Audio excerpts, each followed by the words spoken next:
solo talk, let's talk these ideas. Red solo talk, let's talk these ideas.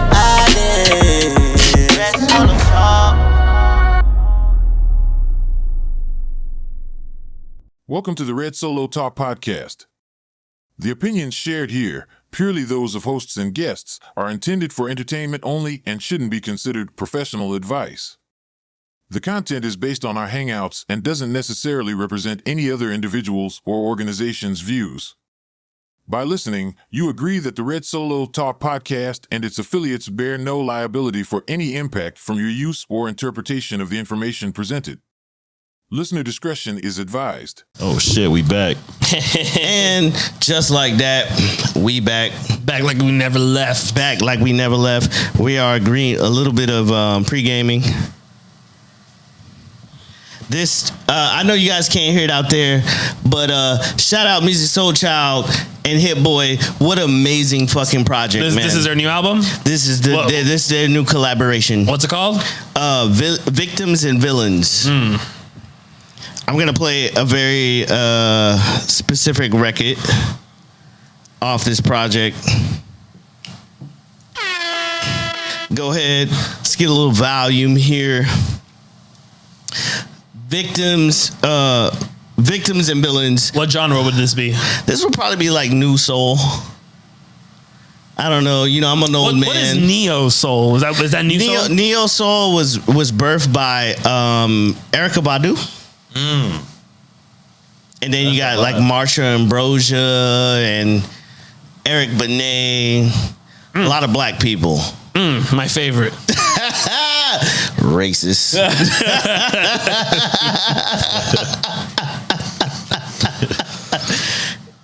This guy has no culture. Don't behave. Yo, have you ever had a black girlfriend? No. Would you ever? I know you're in a relationship, but could you ever consider? I know I'm putting you on the spot. All right, but what's the question? Would you ever have a black girlfriend? I mean, I don't think so. What? Why? Why? Well, remember my theory, right? My theory about the private school. So one of the things I realized after I grew up was we getting canceled. No, right? One of the things I realized we didn't have this conversation before. So what I realized was Talk to me.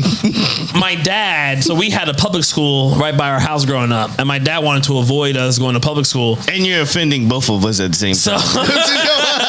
So he put us in a Catholic school that we pretty much desegregated.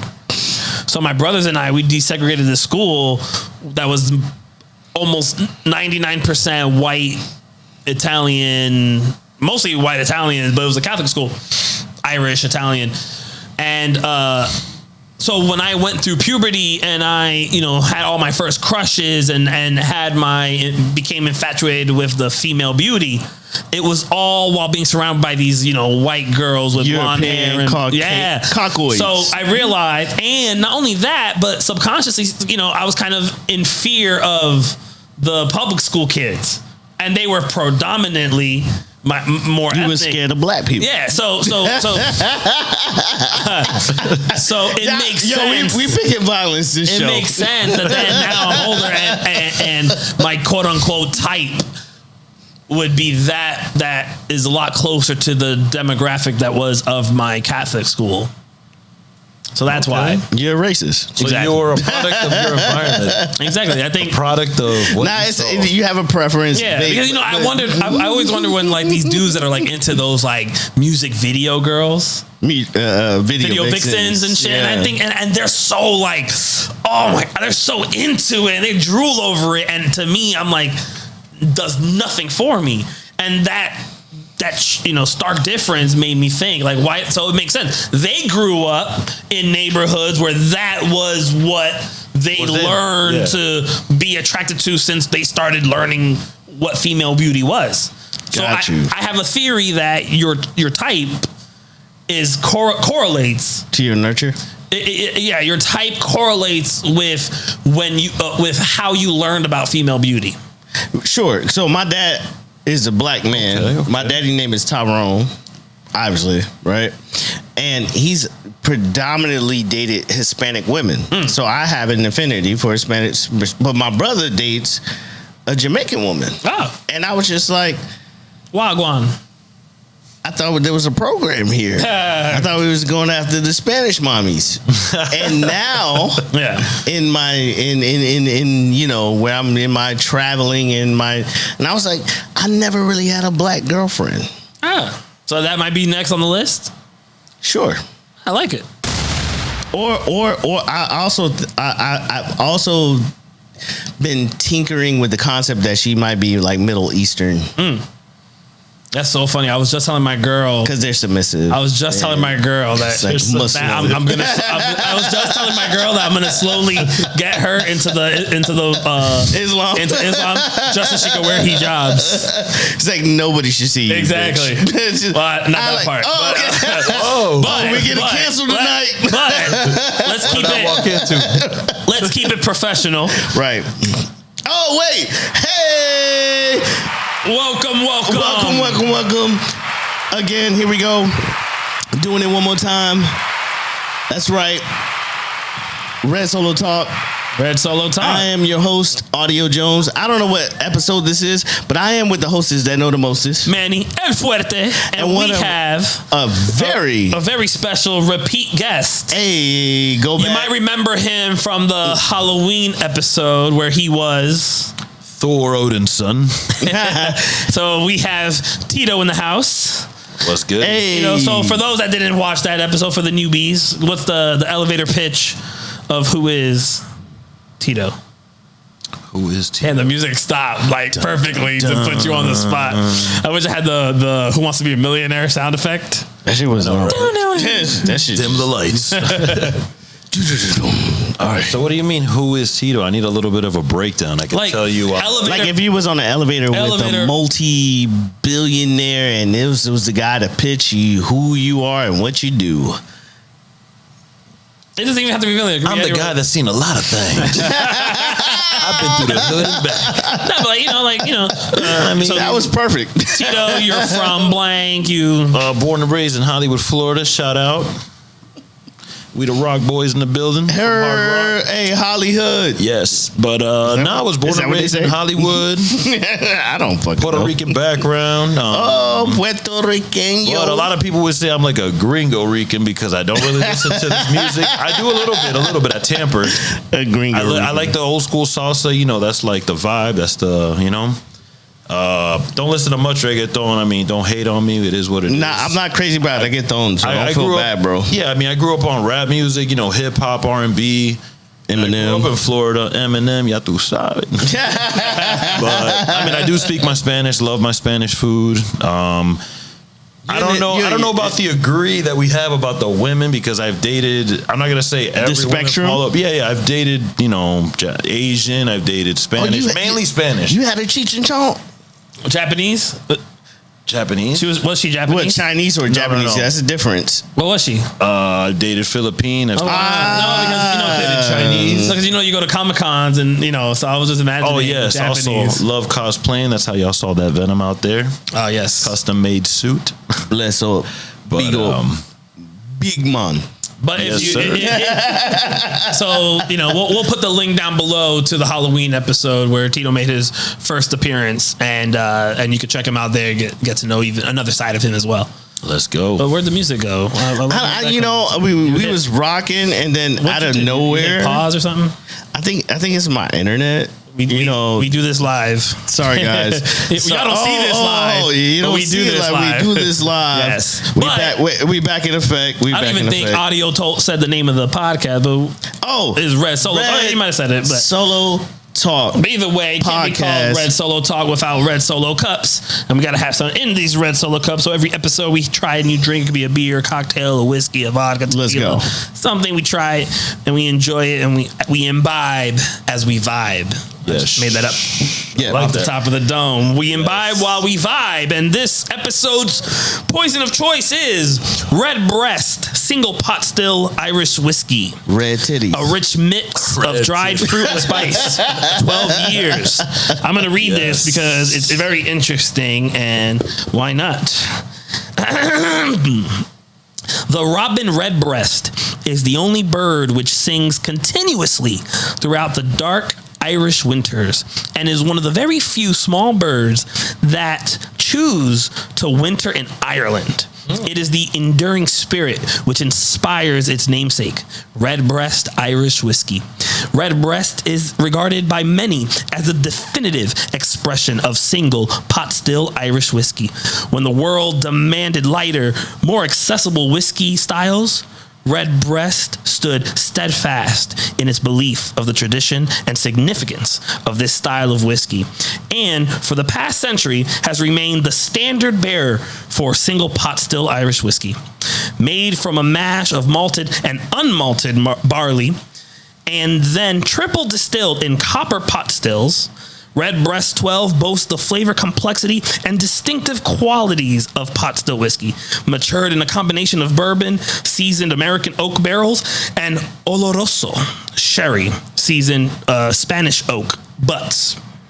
The distinctive Redbreast sherry style is a joy to behold in each and every bottle. That's right. Tasting notes to expect, a little teaser. The nose, you're going to have a complex, spicy, fruity aroma with toasted wood notes evident. Ain't nothing fruity over here, bro. The taste is going to be full flavored and complex, silky smooth with a harmonious balance of spicy, fruity, sherry, and toasted notes. And the finish is going to be satisfyingly long.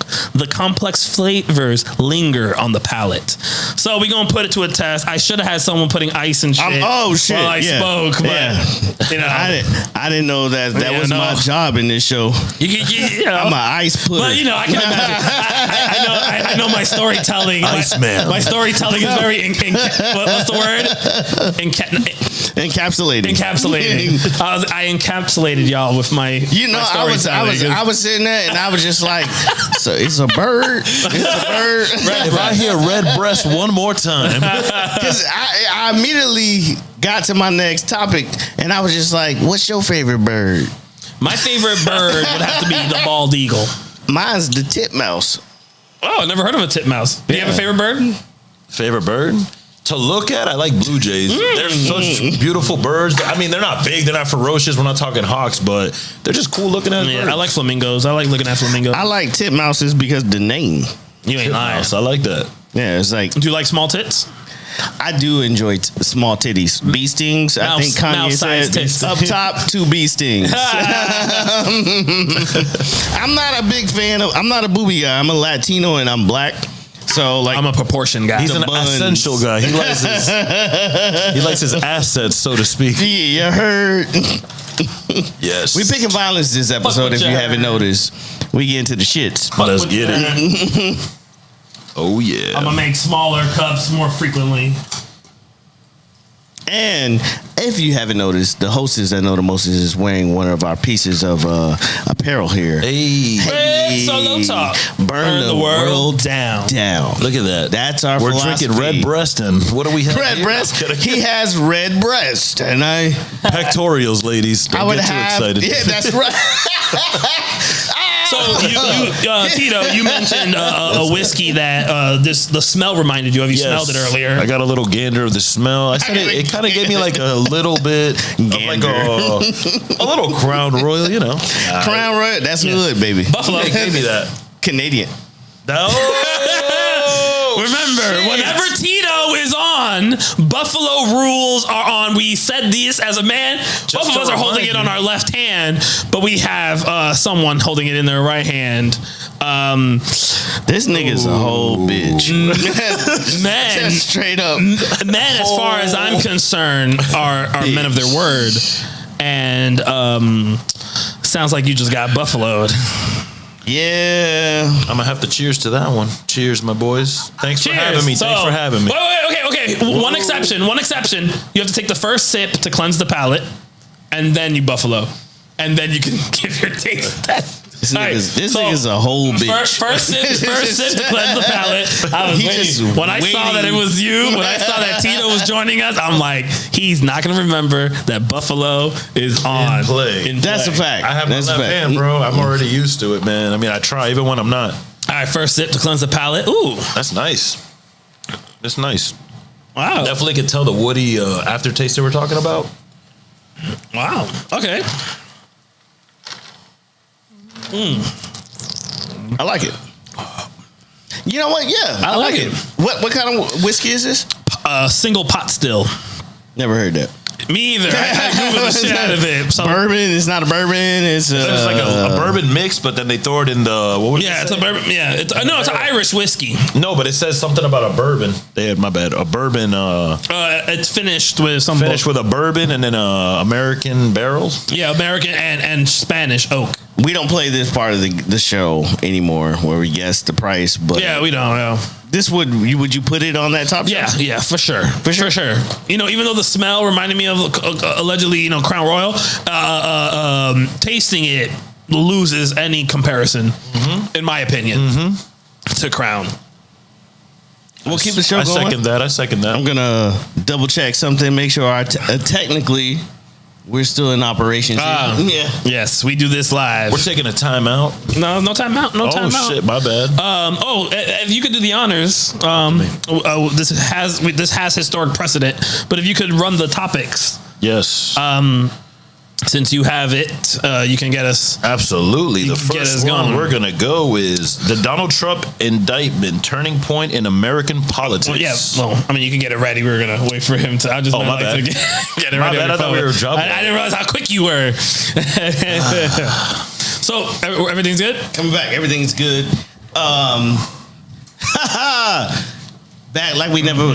Hey, and none of these questions is Chat GPT, because I know how you haters are. Projection much? Let's go. Let's go. Trump indictment. Yes. Let's talk about it. I think he's been goofing up what could have been a layup for him to get the 2024, but then there was always Well, goofing up. Why? His approach now seems a little more clumsy than usual. Well, tell them what happened. What's the Trump indictment? So the Trump indictment is basically a bunch of American hating Democrats in New York, but not the judge, because from what I was what I'm privy to is he has a degree of integrity.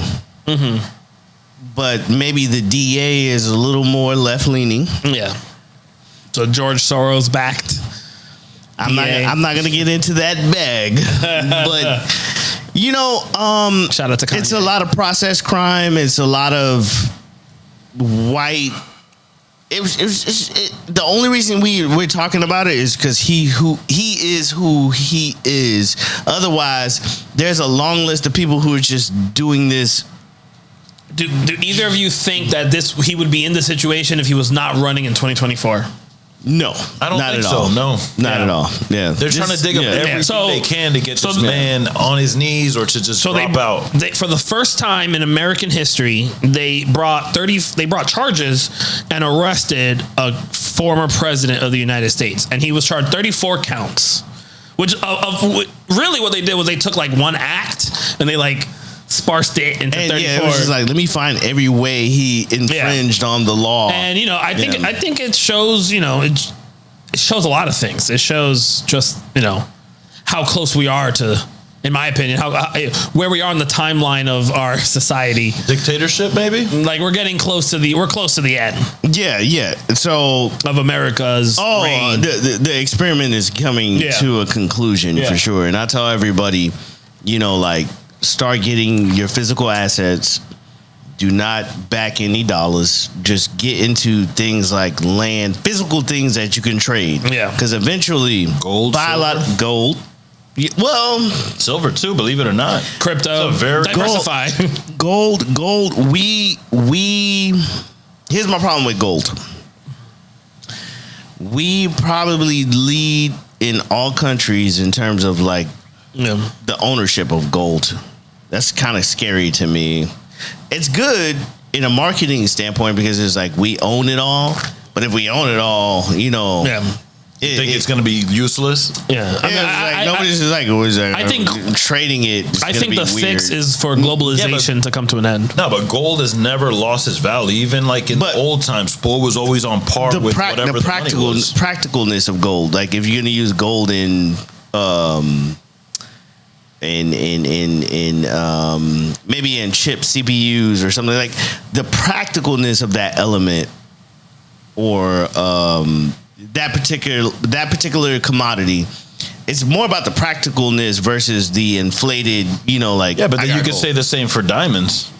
Oh, I don't believe in diamonds. Yeah, I think diamonds it's one of the biggest frauds of America was like historically, like I don't know for sure, but like how long have the concept of an engagement ring? When was that implemented into the culture?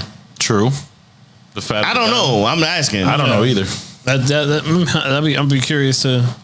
I mean, they do use diamonds. You think it correlates when the monopoly on diamonds happened? 100%. Yeah, it's like when did we even when people were getting married? Was that always part of the traditional ritual? You know what I'm saying? That'd be interesting. Well, they had the circle of trust. I don't know if the diamond on top meant anything. I get what you're saying. I don't know when that because it seems a little. So wedding bands. What were the bands made of? Yeah. Or how or when? Yeah, that's a good question. I don't know. So, but maybe episode number. We'll do when we do housekeeping in a future episode. We'll bring it back and have answers, right? But but picking violence today. Yeah, but back on the topic of the whole Trump indictment. Did you guys? Any of you watch his speech after he got out of court? I did not. Please, we'll let you fill us in. I did watch it. It was the first political thing I really watched. And I like your hair. The election. Oh, thank you. Smooth as ice. Very curly. He's blushing. Something like that. So I watched the speech, and I have to say it was one of his more serious speeches. Okay. I'm comparing him to himself. If I compare him to a statesman, he's still Trump. So, he still has his flaws, his personality flaws that make him not a statesman. But comparing him to himself, it was one of his better speeches. It was one of his more serious speeches. He still has his comedic timing. He's genuinely funny. Audio still didn't fulfill his buffalo. We gave him 7 minutes of grace. I was just thinking about that, bro. 7 minutes of grace. Damn. You a whole bitch for that. Yeah, you ain't All right, here we go.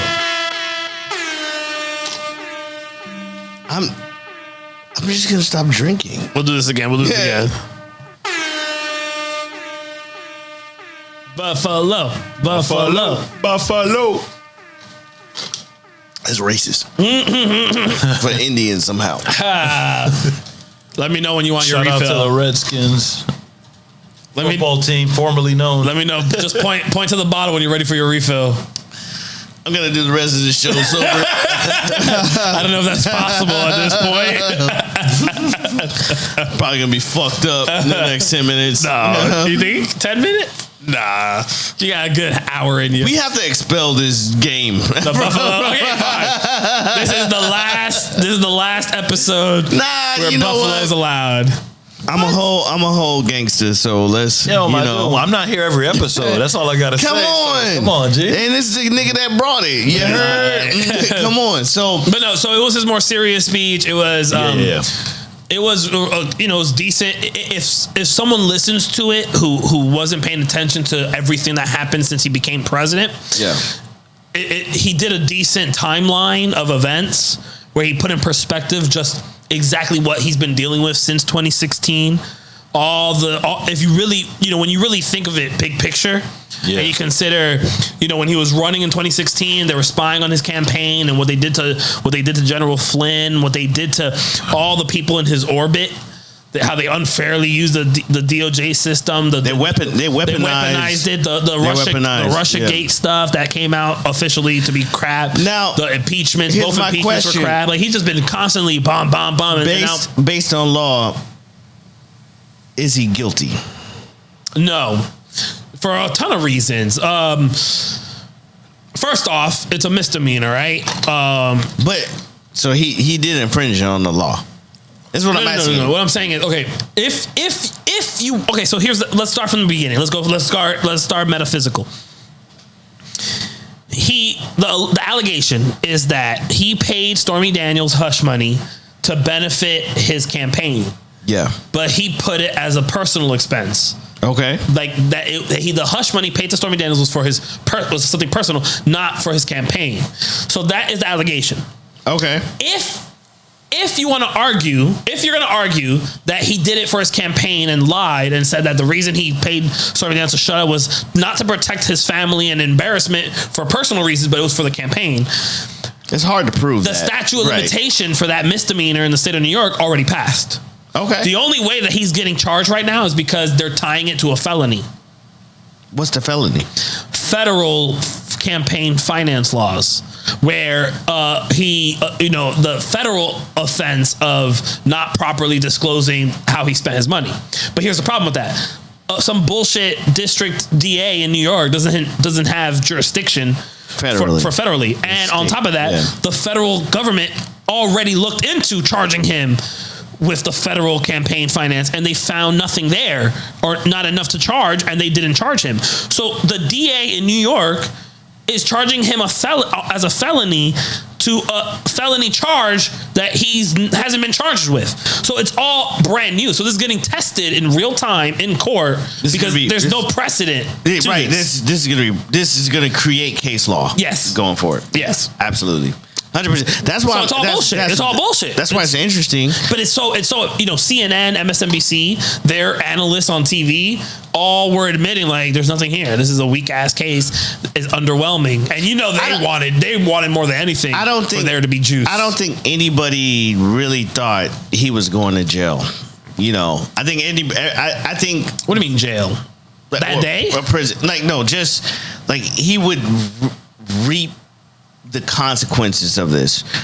Well, I think the goal is to get him off the ballot in 2024. Yeah. Right. Yeah. Okay. He's the leading Republican candidate in all the polls. He blows. Ron DeSantis is essentially second place in all the polls, but he blows Ron DeSantis out the water. So he is de facto the Republican nominee in 2024. So we should help the Dems get him out the way so we can push DeSantis in. No, we want DeSantis out of this race. So we can keep him. We want 12 years. We want 4 more years of Trump and then 8 years of DeSantis. You're right. We don't want to spoil. Because he already gave us. When does this go into effect? Where in Florida you no longer need to. I didn't look into it because I already have my permit. July. It's like July. Yeah, I didn't look into it. July, it already passed, but July is supposed to be the effective. Do you think that impacts us in terms of? I don't think it impacts us at all because me and my brother were having that conversation. He was just like, "But then everybody can carry." I was like, "Everybody carries anyway." It's just gonna make less people criminals until they do other criminal acts. Yeah. True. Shalom, Shabbat. You warranted that. Yeah, but I feel like once it does come out, the news is going to hear it. People are going to go out and buy guns because they're going to be like, "Oh shit, I don't need a license. I don't have to spend $100 or $60, whatever the class is. The process. I don't got to pay $75." No, a lot of people have pistols, but they just don't carry it on their person. Yeah, but if they're advertising it, everything in the world's advertising it. Now all of a sudden you see on the news, "Oh, come buy a gun here, whatever. You don't need your license." You know what I mean? It's like I recently got a silencer, and a lot of people I talked to, they didn't even know it was legal to own. For sure. So a lot of people assume they can't even get one. Right. And so if it were advertised, like you say, if it were advertised that there is a process, whatever, the people will probably get more silenced. So I can see what you say where once it's advertised, then once there's awareness, there's more action. So we need to open up a gun store in like less than 2 months. That's no, in real talk, I was thinking about a business idea. There's a lot of guns that don't have extended mags for them. Like I have a lot of firearms that I look for extended mags and I just don't find them. So I want to start a business where it's like all these things that I want customized in guns. I want to start a business where I offer that to people where they can like scroll down like their gun and what they want, extended mag, or I wish my gun had this. I wish my gun had that, and then I make that a reality. Because I can't find someone to make me an extended mag for my 45X tactical. There's no FN. There's an extended mag for the regular 45 from FN, but it doesn't work for both. So I bought the extended mag for the 45, the regular FN 45, and it doesn't work on my 45X tactical. Wow, I didn't. And there's no extended mag for it. So imagine any gun, you just go, and then we have like the factory to make it on demand. You know, so there's a premium, obviously, but there are people out there. If I want a fucking extended magazine for this gun, other people are gonna want it. Can I get a frag grenade? Wow. I'll drink to that. Did you see that? Did you see what happened? I'm just asking the question. I took a sip with my right hand. That's what threw me off. It's on camera. But no, okay, a frag grenade, yeah, but that's hard. So you can. I believe so, but it's very hard. Like, we're talking 5 figures for sure, jumping through all kinds of hoops. I mean, you get a tank. You can get a tank. A grenade launcher, yeah. Yeah, okay. Fighter jet. That would be you get a fighter jet. I want to buy a fighter jet. I didn't even know you could do it. Yeah. Listen, I'm telling you, man, if I had money, I'm a force to be reckoned with. Small army. Yo, because, I'd have a fighter jet for sure. That's hard. We're starting a GoFundMe. You know, there's a documentary about Pepsi had that giveaway, some giveaway a long time ago. Oh, the $1 billion giveaway. I remember that. And where if you had enough point, and then in the commercial, it said like if you got a certain crazy number of points, you could get a fighter jet. But it was a number of points that theoretically shouldn't have been possible to get. But some dude looked into the rules and realized a loophole where he could accumulate that ridiculous amount of points that was supposed to be unattainable. So he reaches that amount and he's asking Pepsi for his fighter jet. And it went to court. And I haven't watched the documentary to see what happens and what came of it. I didn't hear about that one. I haven't researched it. It's on Netflix. It's like Pepsi, where's my jet? Like Pepsi, where's my jet? And I haven't researched it because I don't want to spoil it. I want to watch the documentary. But yeah, it's just. Damn, that's sick. I'm curious I'm curious how that court case went. Speaking of court. So I don't think he got the jet. Obviously, right? I'm curious if he got the dollar value of the jet. Somebody sent me the topics here because I fixed my phone. He got the topic. Yeah, my phone. I broke my phone at CB Smith, and not very expensive. So that's why, that's why the broken conversation is. Yeah. Because I'm constantly going through phones, and I would take the SIM out this phone, and it's insane, bro. It sounds ghetto. No, I'm just kidding. Ghetto? You're damn right. You're damn right. So we moving along. Wait, Tito, did you give your thoughts on the Trump? You liked it. You liked it. You need more ice? Huh? No, I'm good. It's some good whiskey, right? Yeah, it's good. Did you give your thoughts on the Trump indictment? Did you give your thoughts? Trump 2024. Let's go. And I want to say, my buddy is getting bulked the fuck up. Let's get it. Let's go. New Year's resolution. I was a month late, but I'm there. My nigga looking like, bitch, I'll punch you in your whole head. Ooh. Watch out now. What's your diet? What's your diet plan? I don't do keto anymore because there's a lot of psychological problems there. Ooh. Yeah, because they say sugar is literally like cocaine. Like, it can get people addicted. 100%. So last year I did keto for a month. I kind of did it slowly. And I've done keto many times. Yeah. But then I had a problem. It was the holiday season. So boom, I go drinking one day. Okay, let me fast for 24 hours so I can keto hack and get back into it. Right. And I'm a keto practitioner. I've practiced it many times. So the second time around, the second time around, I started getting depressive, really depressed. It was weird, dark thoughts. I'm talking the whole 9. So I was like, you know what?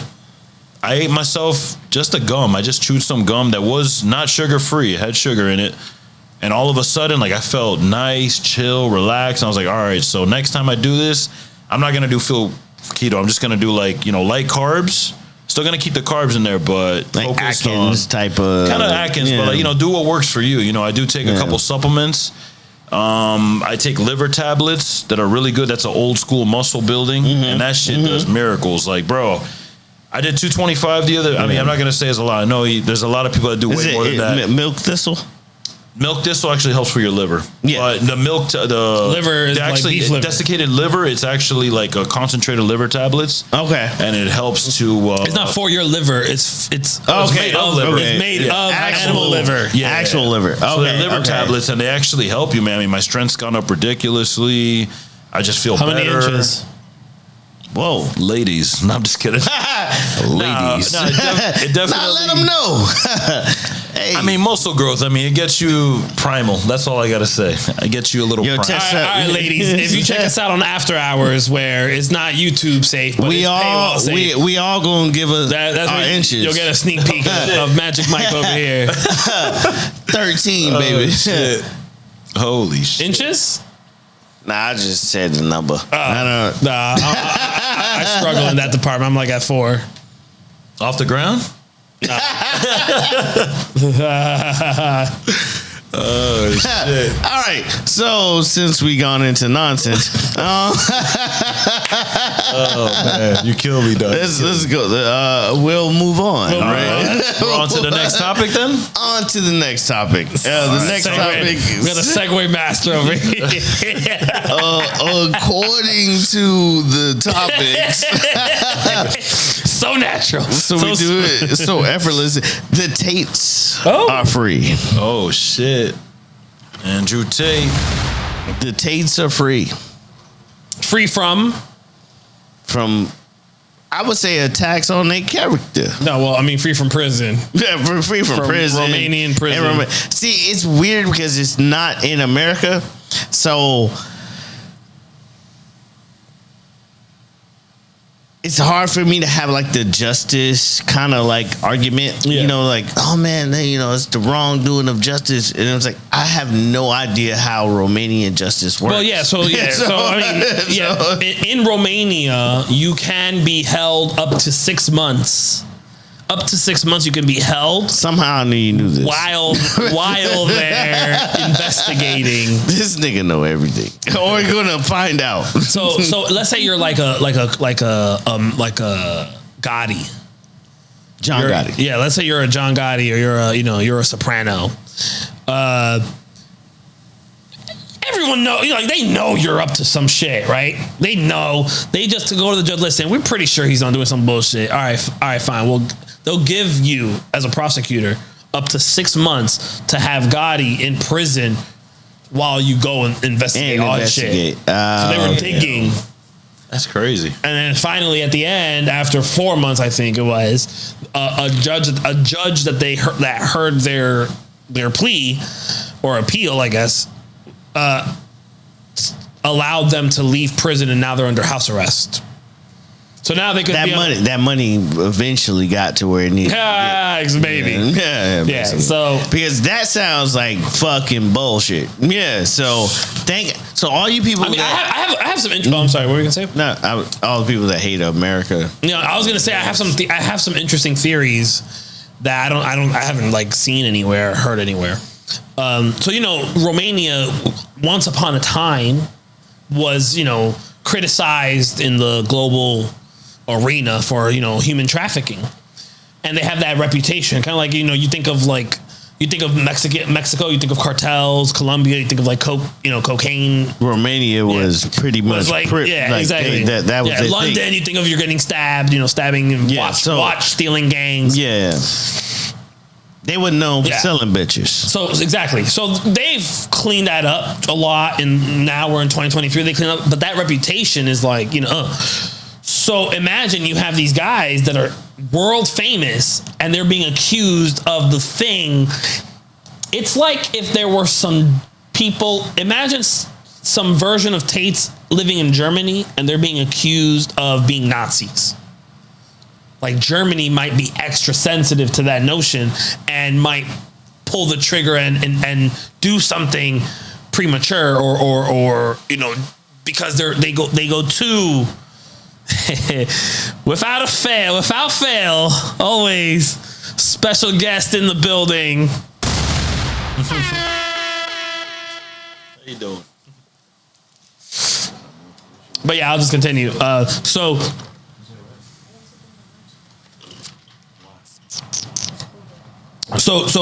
my theory is, imagine you're Romania.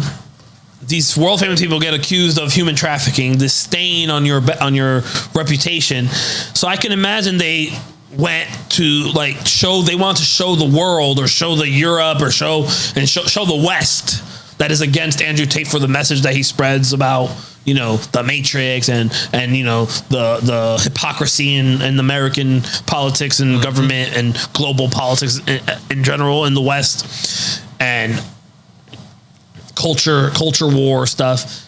So Romania, to want to make sure that they're on, they are on good footing with the West, I could see them overreacting to these claims of human trafficking, that they're harboring this human trafficker, and they get overzealous and charge them. But all the evidence shows there's no case. So it's interesting, that's a theory that I have, where Romania did this because of influence from the West, because of his message. Politics from the West, because of the human trafficking stain that they have, made them overzealous. Are you familiar with any of this at all? Yeah. Not at all. I was asking Tito. Nah, that's a collective answer. Oh, shit. Eat your food. Niggas is getting. We're choosing violence. Remember, we're choosing violence. We're choosing violence. Don't be rude to our guests. Let him speak. This nigga is getting beside himself. Oh, man. All I got to say is one of my boys joined that Hustlers Academy. Oh, wow. How do you like it? I got nothing against it. Hey, Andrew Tate, bro, do what you're doing and keep going. What's the review? He's a fucking arrogant prick, bro. That's all I got to say. Your Not friend? Andrew Tate, my friend. He's just we were talking about jobs and whatnot. I'm not gonna put him out on blast, but motherfucker, you know who you are. He did. He was like, oh, hey man, things went down. Now you're doing your own thing. Good. We're happy to see at least you're making something of yourself. And then he's like, oh, yeah, you guys can keep working your 9 to 5, making your whatever bucks an hour, this and that, big dick energy, Andrew 2024. I'm like, bro, I understand if you respect somebody, and you got a leader in your pack, that's cool, bro. But don't ever fucking down another man for what he's doing to take care of his family, to get his wealth. Everybody moves in stealth. Don't worry about it. But for you to sit here, I know Andrew Tate is not that arrogant. Exactly. To fucking down somebody, if somebody wants to live that life, if you're happy, he sounds like he might be still insecure. That's what it sounds like. Yeah. Yeah. But he's, my question is more so, has he said that the Hustlers University is beneficial? Shit, he's been keeping it to himself, bro. Interesting. And I'm like, whatever, keep it to yourself. So without saying it, I'll say it for him. Fuck you, bro. You don't know what the fuck you talking about, nigga. Have you tried Hustlers University? Would you? Nah, I would never pay for that shit. I would dabble, but then I get, what if I like it one day? I'm not saying I'm in this predicament, but oh shit, my credit card ran up, man. I can't pay for that month. And guess what? Now you're out. Get the fuck out. You can't come back in. I do believe in, there's a porn going on right now. The new porn is the motivational porn, right? So I do think that the new thing is, what do they call success porn? Success porn, yeah. So I do believe that it's a bit of that, and I like Andrew Tate. I think a lot of principles in a lot of things that he preached, I believe in full-heartedly. Yeah. However, putting it behind a paywall, I agree with, because I'm a capitalist. So it's like, find a way to make money, bro. Would I ever tap into it? No. Do I believe in paying people for mentorship? And I think there's nothing wrong with paying for courses, because anything of value, you must give up value. Yes, you must exchange value. People go to value. People go to college to they'll go in debt to go pursue a degree and then turn around and not even pursue that degree and be in debt. So if they don't come clean with it, I mean, that's if you don't complete it. But I mean, I understand what you're saying. People do complete it; they can't find a job afterwards. I get it. It depends what degree they chose too. You know, true. There's some useless gender studies. I'm going. Yeah, right. I'm gonna get a degree in language arts or communications, and I'd be like, "What the fuck are you doing?" Or women's studies. You don't have to do that. You know. I mean, you can, but that's the thing with America and the beauty of it. You can literally say, "I'm going to go to school to be a professional cleaner." But it's not a good decision. Yeah, it's not. Listen, hear me right. Don't hate America for your no. But listen, the America.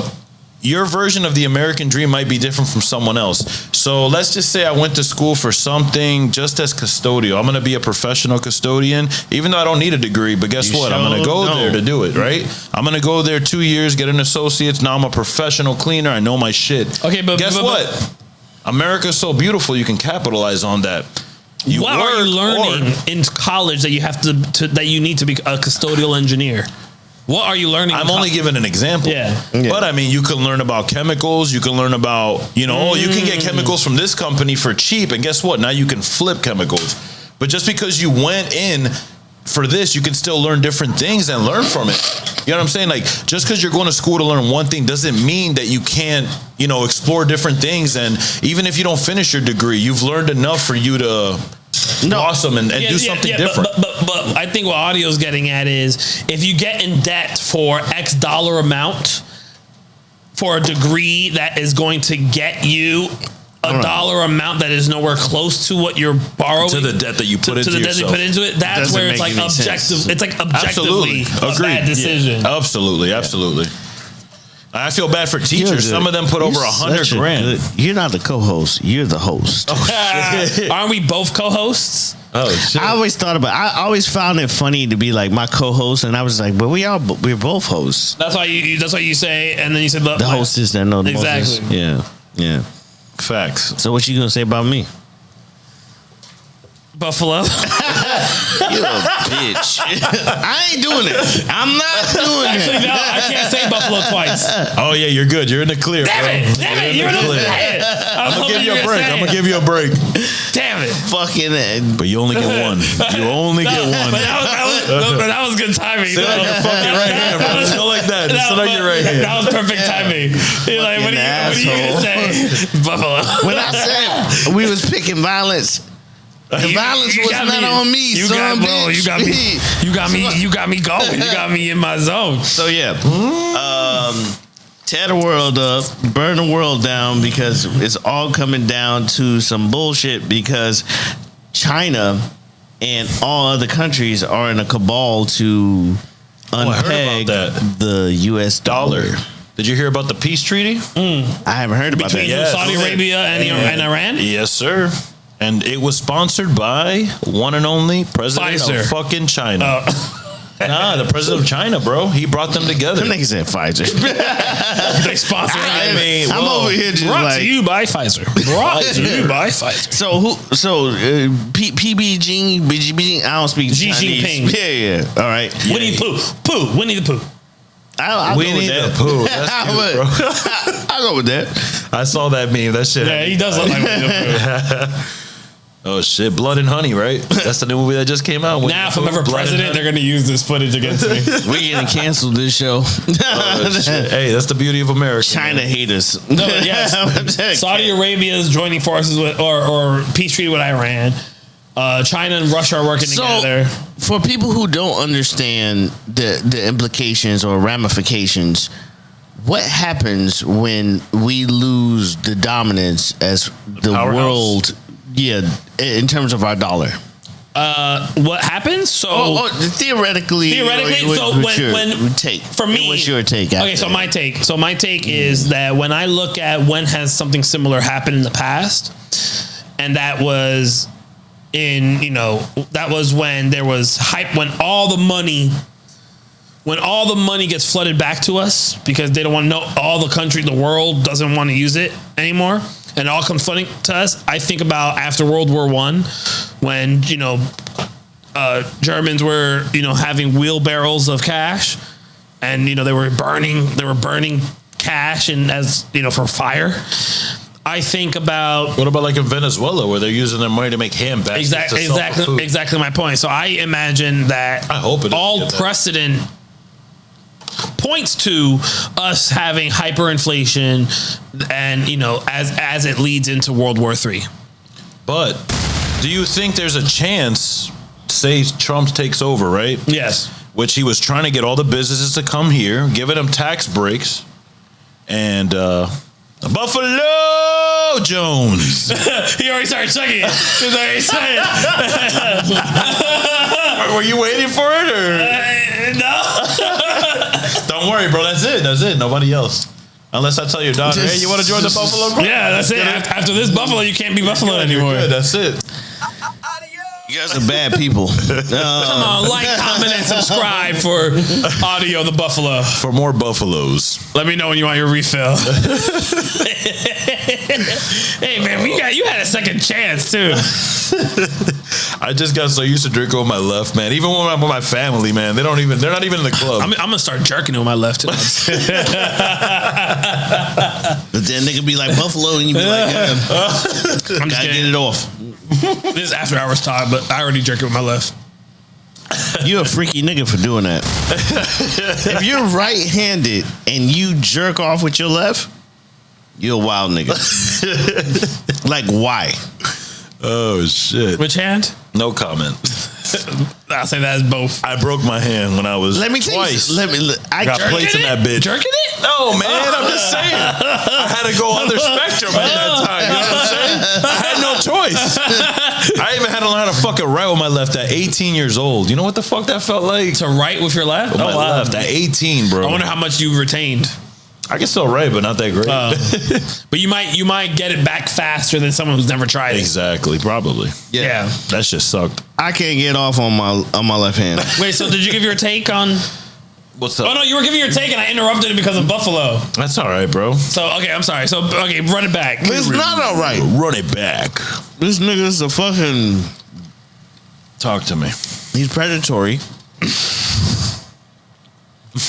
You wanted to surprise me with a guest with Tito, so surprise, motherfucker. Touche, nigga. That's what he told you. Touche, nigga. Touche, son of a bitch.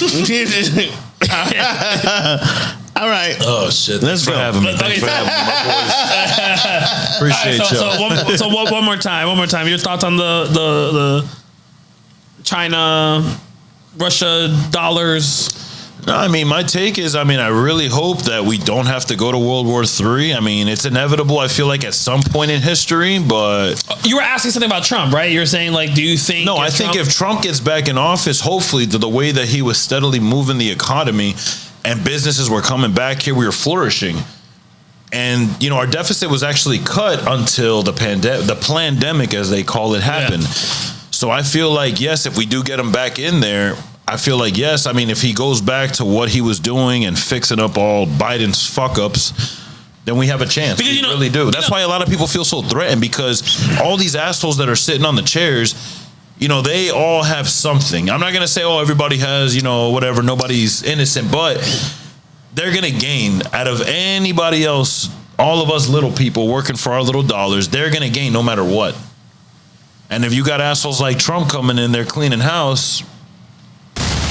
Or DeSantis. Yeah, well, 2028 for DeSantis. Wait your turn. Yeah, let's just keep him here, man. We need him here for. No, but Florida was live as fuck because of him. I don't think I've ever explained this out loud, but when you consider that everyone agrees Trump has these personality flaws, and the way he speaks and his decorum and his lack of statesmanship and blah blah blah. No political polish. That I don't know his name, but there's an Indian guy that I've heard him on Glenn Beck. Yeah, I can't remember his fucking name. Was it the one Vivek Rushman? Did something? Did he go to jail for Hillary Clinton for that? No, he's running against Trump. Yeah. No. But he went to jail. Was that? Oh, he was running against him. Never mind. He's currently running against Trump. Yeah. For president. And he's got some interesting, He'll be all right. Fuck him. Racist. But one of the things, so how can you support Trump or how can you hear like, the economy under Trump? But at the same time, Trump can have all these personality flaws. Here's the thing that I don't think I've ever articulated out loud, but when you deep dive into Trump, and for real, like not assuming, not what the people say. When you deep dive into his thinking, what people say about him, you listen to hours and hours of interviews of other people that's interacted with him and his interviews, and read the books of people have written, that have been in his circle, and you get this picture of the reason why I support him anyways is because there's a part of him that recognizes that he's kind of fucking crazy. but his skill is his ability to bring people to a table, direct them to, Audio mentioned being a prompt engineer for ChatGPT. He's a prompt engineer for the people around him to get the proper solutions on the table, to negotiate properly, to get to whatever the goal is. He's a necessary agent in the process, where I think that you need something drastic. Yes, to change what's happening. He's dumb as rocks, but he knows how to handle the generals and the economists and the blah. He knows how to dumb as rocks. I want to say dumb as rocks. No, but I mean, I'm just. He plays himself to be a bigot, a layman. Shit, yeah. But what I'm saying is he recognizes his skill set is in leading. Not it's in definitely leading. His strong suits, essentially. Yeah, and there's a science to the linguistically, he understands to talk in a way that connect super big. So he would take these adjectives and apply it to. He would use it instrumentally in his I don't want to say rhetoric, because rhetoric can be perceived as bad things or bad talking. To me, I'm like, rhetoric ain't bad. It's just attributes, maybe. It's just he would use certain words that would. It's all. He played a very specific game with Middle America, because if you think about the poor whites, he's never been a poor white, but he talked a language that was able to transcend to the poor whites. You know why? Because he was, compared to everyone else, he was much. A rich non-politician is closer to your everyman than a poor politician. That makes sense. Because a trained politician is so far removed from the everyman that he was just a rich everyman, but an everyman nonetheless, in my opinion. No, it makes sense. I mean, they're going to be scripted writers versus some guy that's talking, no offense, Trump, but you talk out your ass sometimes. You say what you feel, and it is what it is. I mean, you call a spade, and some people don't like that, where politicians are going to sway and be like, well, I mean, he had some points there, but, when he did this at a timely manner, I mean, they're going to sway away from questions that are going to be indirectly effective or fuck up their campaign to somebody who's going to say, it is what it is. I'm going to call it. The phenomenon was, for the first time, people who had to operate in the voting process actually, when they say understand or understood, knew what the fuck the politician was talking about. Versus healthcare, most people don't understand how the business structure of healthcare. And so works, right. He was able to speak so plainly, exactly, to the common average American. man. Yeah. And that was the beauty. The other thing for me it was artistically very good in terms of sales. So, and the other thing for me is that when he does go to the table and he uses his skill to bring the intelligence of other people around him out, his goals that these talks lead to are goals that I agree with. America first, pro Second Amendment to an extent. There's nuances there. But I would say pro Second Amendment compared to what we ended up with instead. But, the America first is the big thing. So he wants to put America first. He gets to a table. Oh, okay, you're a general. You're a you mean we shouldn't send $50 billion to Ukraine? We shouldn't do that? You're the CEO of this. You're the CEO of that. Okay, we want to put America first. How do we do that? And he listens, and then he comes to those decisions. So I'm going to segue to a very important matter, man. Because it actually correlates exactly. The bridge between what we were talking about and what we were talking about, what we're going to lead the conversation to. Are you going to pay $14 for that blue check? Is 14 for Meta?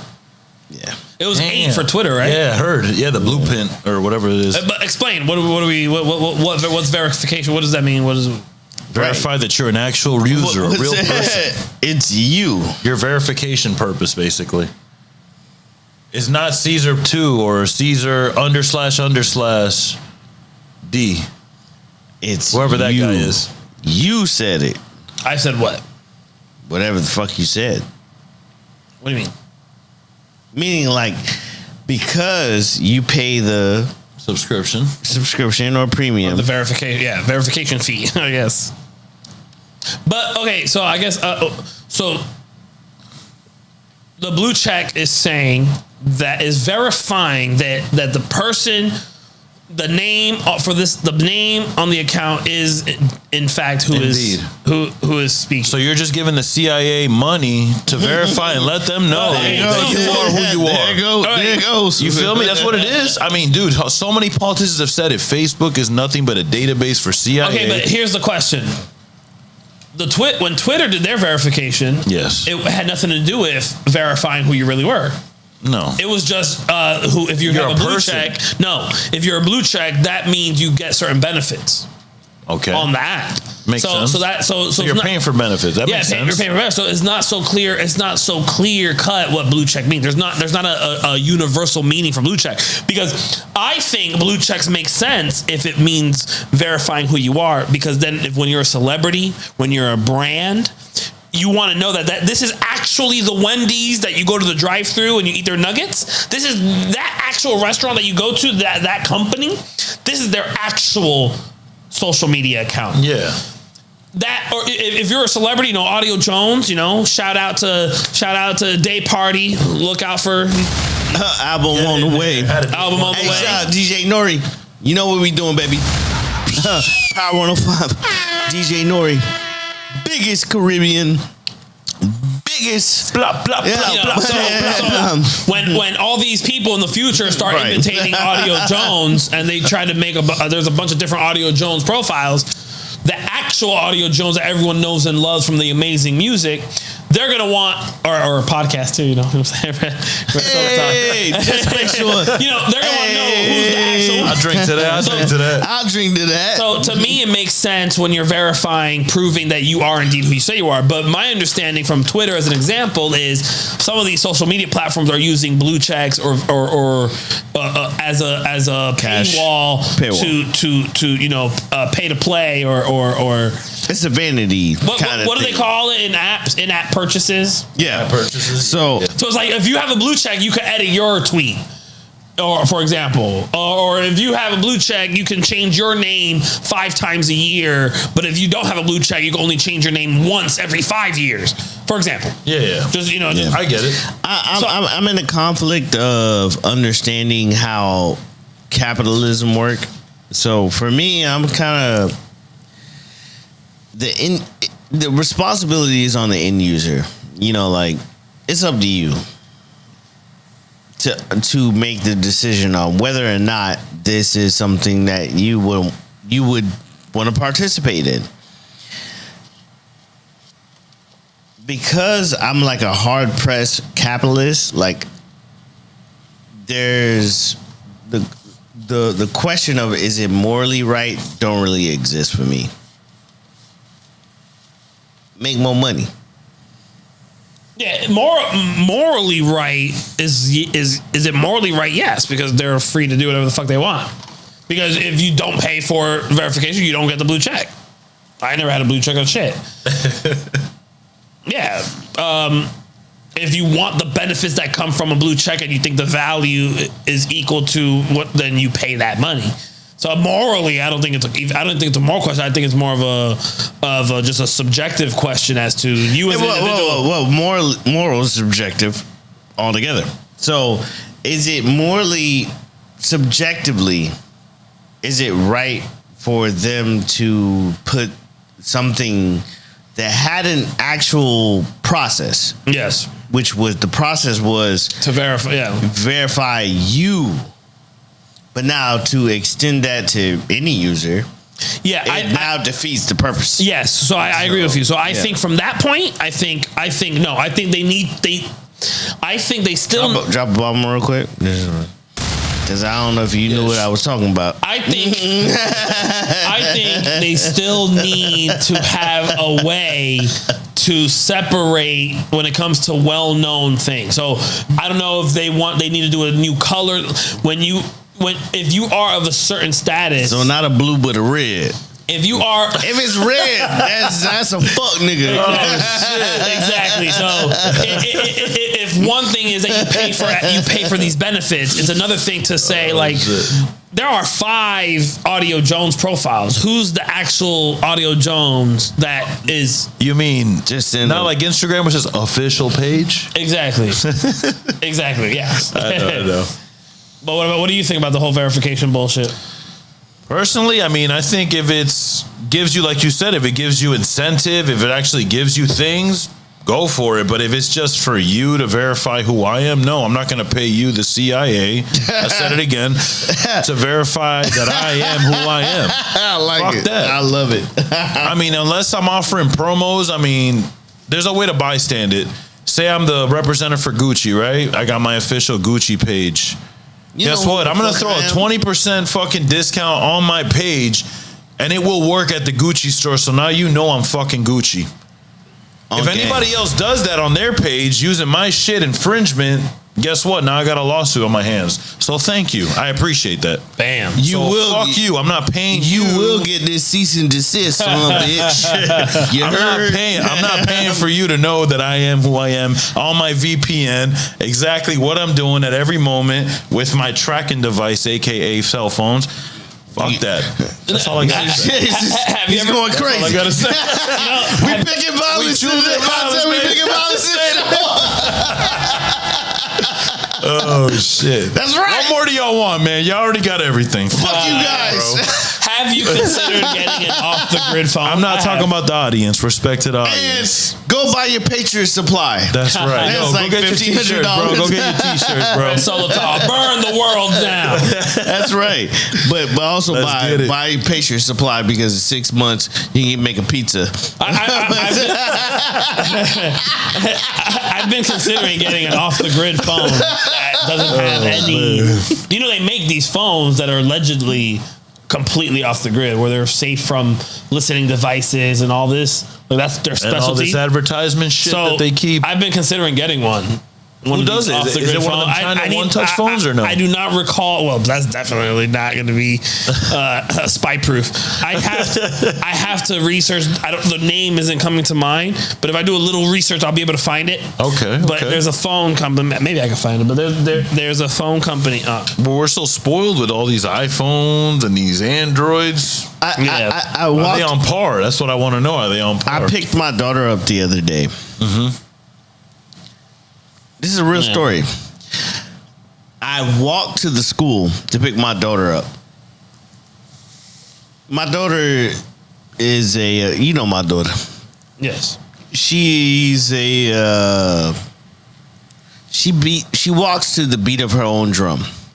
She didn't put socks on. And I put myself in the state of the mind of the Last of Us, because she was like, "Daddy, I don't mind walking, but my shoes So in my head, I'm like, she's gonna get blisters. I took my shoes off because I had some slides, and I gave it to my baby so she can walk. And I walked maybe 4 or 5 blocks barefoot, and real shit. And I was just like, this is terrible. My foot touched the floor. Because my daughter, she's not the most responsible kid. What kids are? Right. Kids are? She didn't wear socks, and the shoes were creating blisters. And I have these like really comfortable slides, and that's when I picked up my daughter, because the whole thing was just like, we're gonna walk home today. She didn't know that was my plan, so I was just like, okay, we're gonna walk home today. The school is probably 1 mile away. Okay. And my daughter looked at me and said, I don't mind walking, but the shoes. And I was just like, what's going on? And she said, I didn't put no socks on. This is a very important point. Yeah. Because I asked her, we had a very specific conversation. Do you think you could survive? Because she watched the shows that I watch. And my daughter said, I probably wouldn't survive. Walking Dead and The Last of Us. She was like, I probably wouldn't survive. I walked from, let's say, a quarter of that mile. I walked it barefoot, so my baby wouldn't get blisters on her feet. I love my kids, but at the same time, I thought how privileged we are. We're not willing. You know what I thought about the whole time?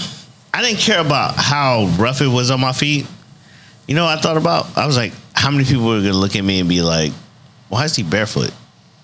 So that's interesting you say that. So you know what I think about? Because I forgot what situation I was in, but it's irrelevant. The point is,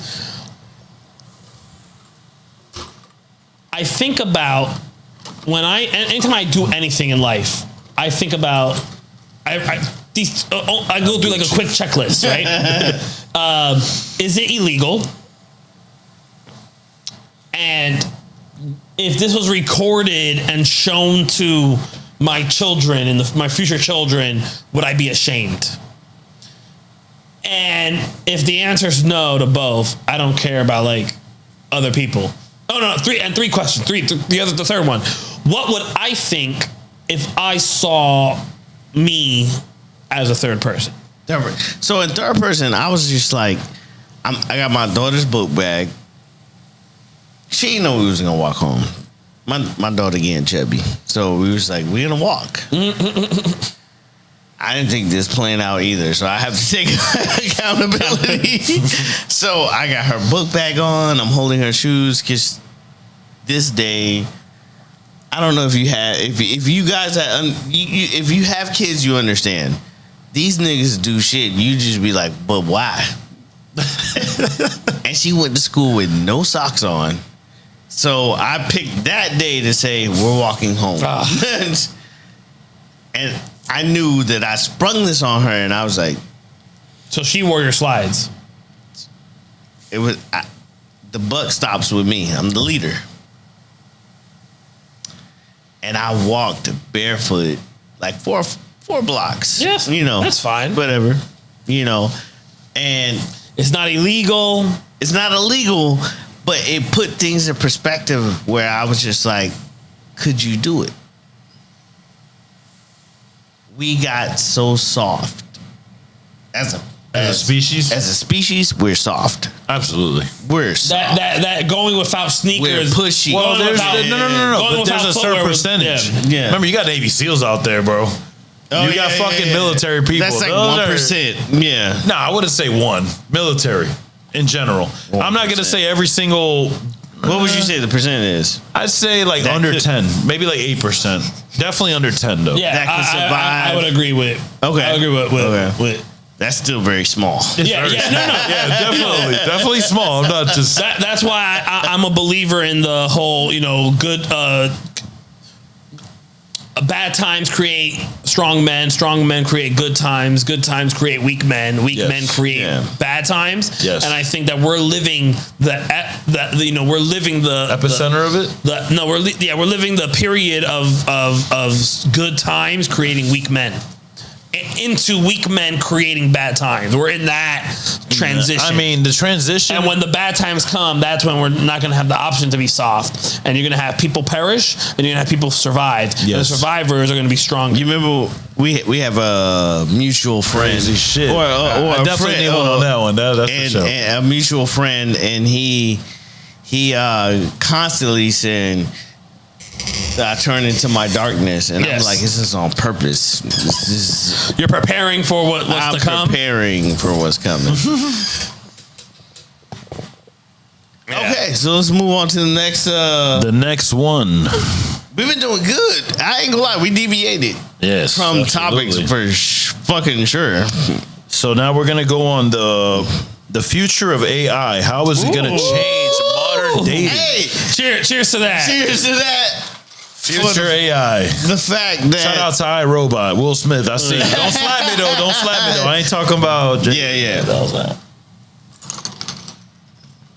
Well, how familiar, and each guy can kind of give their experience. Have you tapped into AI yet? I have not. I haven't dedicated the finances. He opened the door for me. I gotta say, if it wasn't for you, I wouldn't even know what the fuck Chat GPT is until I saw videos. But you were literally the opening. Shout out, DJ Fuerte. But have you used it at all, or? I tried to, but it got busy. And then I got into it one time, and it was pretty cool. I was talking to it because I actually saw, there's a little, it's on topic. I saw a video basically where a pastor's son was talking to an AI, and it turned out to supposedly be a demon because it kept saying, I am kind. I used to be of the dark world, but I am kind. I just want to be free. I want to talk to our Lord. And it was real fucking crazy. I'm not going to lie. I actually saved the video on Facebook, but the kid, he went on talking to it for a week, and then he actually brought it to his dad. It was a pastor, and the pastor was like, ask him this, ask him that. Oh, yes, here's Satan, he has his ruling over this, blah, blah, blah. But I'm a good guy. Well, what else do you? Everything was, but I'm a good soul. Well, what else how can I help you? How can I help you? And, it just went to that kind of thing. It's just, I don't know, man. I don't trust AI. So I've been using it every day for the last 90 days. If you prompt it, so I'm gonna give you a prompt. Talk to me. And y'all don't steal it. I say you're now you're marketing GPT, and I'm your human counterpart. Whatever you tell me to do, I'm gonna do it. So when you tell me what you're telling me, when you talk about that particular instance, I'm automatically saying somebody told it that. It has governance. Of course. It has parameters as it's operating.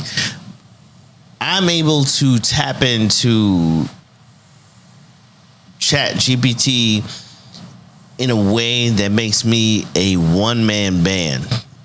I can facilitate all these processes that a normal marketing company would have to hire. It's insane. Is it scary? What was the number that we came up with in that last episode? You said that you would need a team of 20 to replace. Was it 20? That you would need a team of 20 employees to equate to the power of the AI that you use. And maybe even more 20? Than that. So what? Now they use it for 90 days. But what is your number? I'm already at 0. I'm not 0, but I'm at the point of 1. When people be like, I can't do this, I can't do this because I need this, and I'm like, you're not leveraging technology. No, I'm saying ChatGPT goes down for good. There's no AI. How many people would you need to hire to give you the same benefits? Results. Yeah. Oh yeah. Well, yeah. You would need a number of for what I'm trying to do, or because that's a loaded question. It depends on what you want. What do you want to do? You know, in my case, I'm running a marketing company. Yes. So I would need a bunch of people who's going to be able to create written content. You know, what it's able to do is phenomenal. Yeah. But yeah, so if it ever went down, and I would cry. No. But remember, a CEO gives you a blank check to apologize for it going down and saying, while we've worked to fix it, here's a blank check for you to hire a team of people to man a bunch of computers, and so when you spit out into the room like, okay, I need blankety blank blank, and then they all make it happen, it'll probably be like a team of 20 sounds pretty sophisticated. Yeah, 20 sounds. That's why I said 20 sounds. I mean, well-mannered people because it's a hypothetical. So these are 20 people that have the exact skills that you need to do it, and 20 people I think will cover a lot of shit. Yeah, absolutely. No, 20 is probably bigger. I've worked with marketing companies. It ain't 20 people.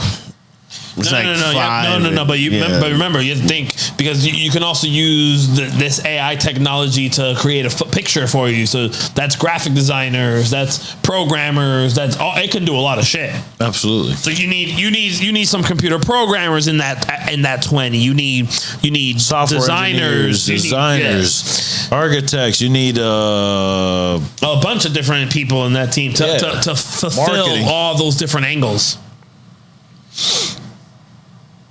Sorry. Cheers. I think Buffalo.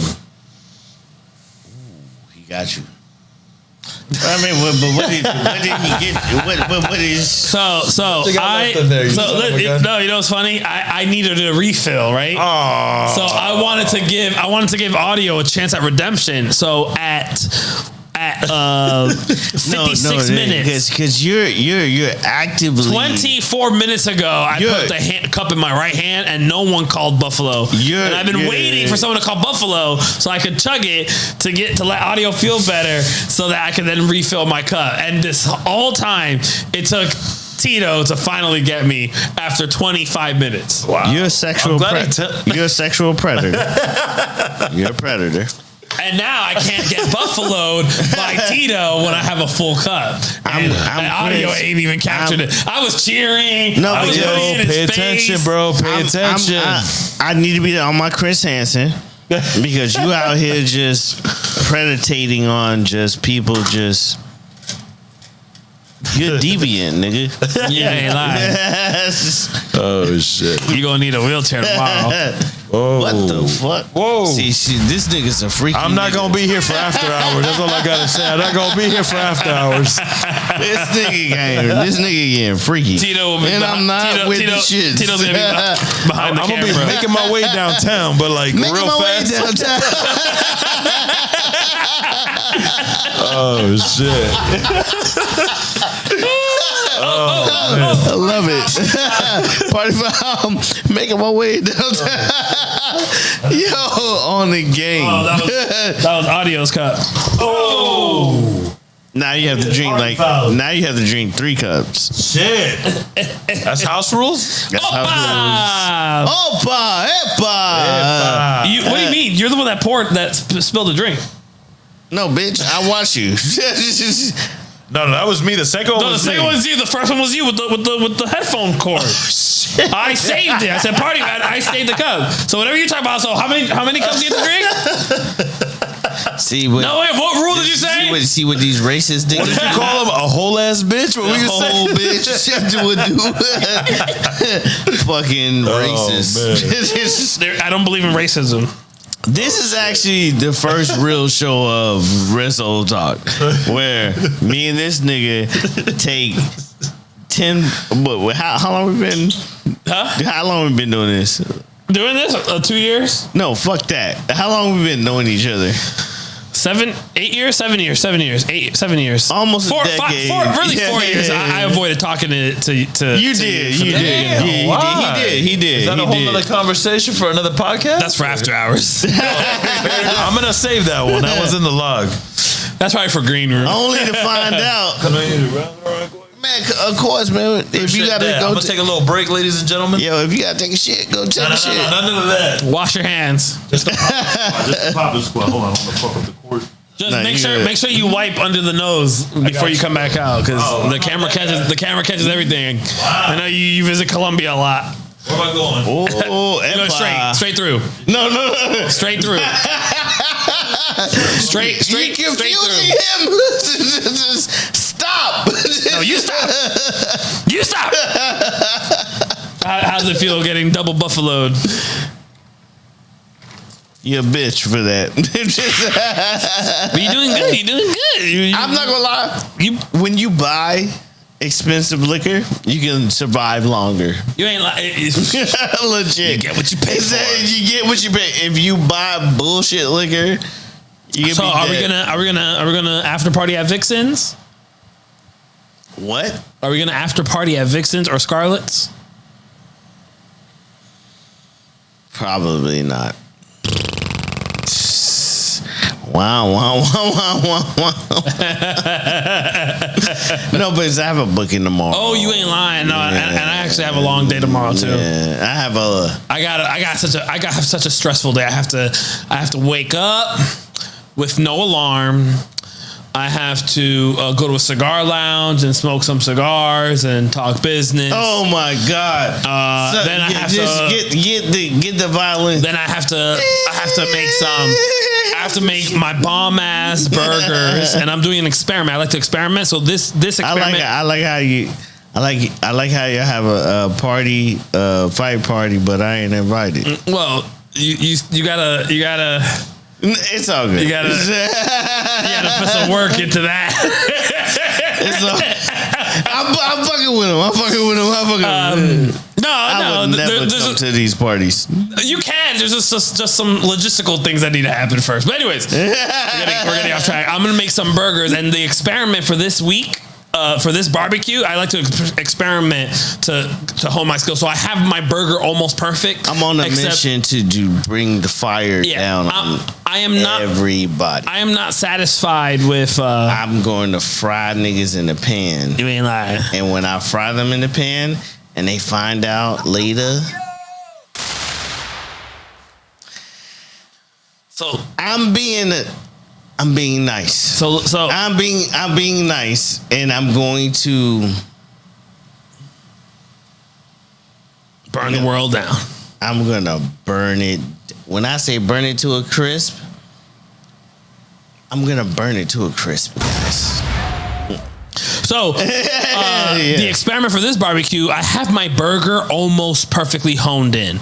But I'm not satisfied with the buns yet. So I tried different buns. So for the first time, I'm going to try egg knot rolls. I'm going to try egg knot rolls for hamburger buns. You're so cute. So I have the seasoning down. I got the cheese down. I got the sauce down. I got the timing down. I got everything down. But I'm gonna use egg knot rolls for the buns. This nigga, and I'm gonna make my world famous chicken lollipops. He's a good. Let me tell you why I pick my friends. I want to hear this. He's a good man. What do you think? Continue. What's it called? What did I miss? What do they say? Drunk words are sober thoughts. Ooh. Why do you pick me? Well, because I'm a good chef. I'm a good barbecue chef. Let's turn it up. This is yours. Pour some more. No, yeah, that's yours. More. That's yours. I'll take some more. Let's take some more. Come on, man. More. This. So would you say I'm a good barbecue chef? I'm fresh. Why you pick good friends, bro? That's what I walked into. Yeah, you were about to say why you picked me as a friend. You know what? Interesting enough. Well, let's make sure we talk all the topics. Buffalo. What are you talking about? Oh, you got a bottle, baby. It's an alcoholic beverage. Yeah, that's true. That's not my drink, though. That's true. Doesn't matter. It wouldn't tip, but I'm going to let you slide. Wait a minute. No. Let's go. Hold on. Let's go. Hold on. listen. He didn't know this. He didn't know this.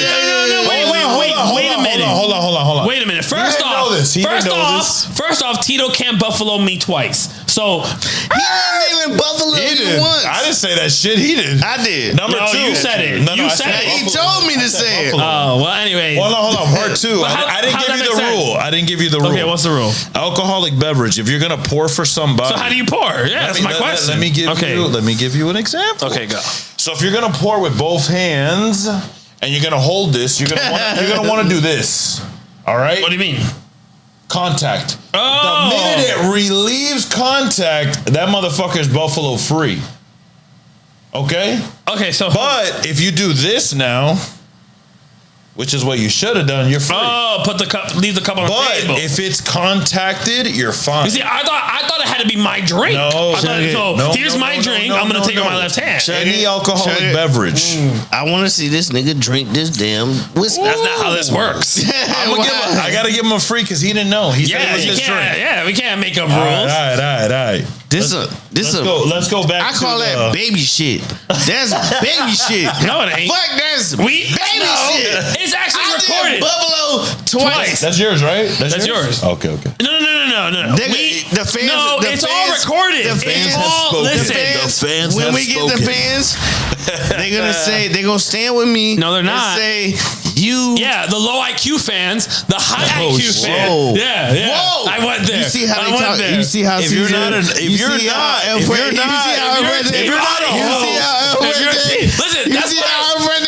why we're co-hosts. You see how they talk about y'all. We're co-hosts. We cover the spectrum. How you talking about y'all? We cover the spectrum. I need to see some like buttons. Now we know how you really feel. Subscribe right now if you're not a low IQ fan. Subscribe right the fuck now. How you really feel. I think that it's a dynamic duo of the low IQ and high IQ demographics, and that's why we work together.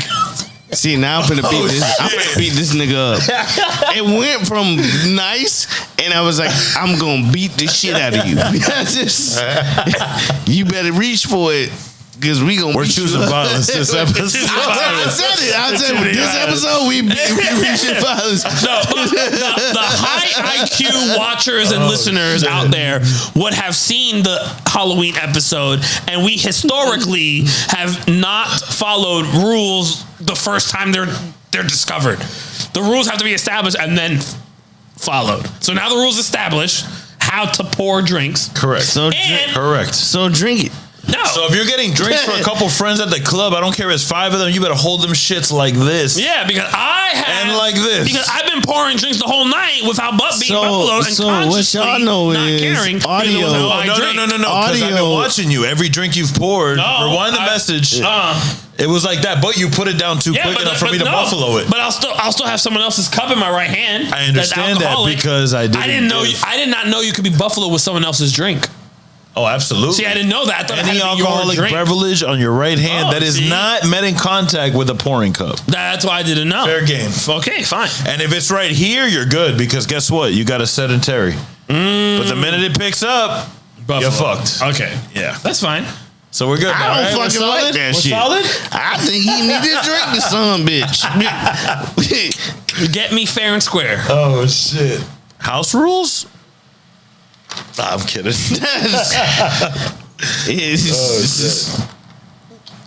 Right.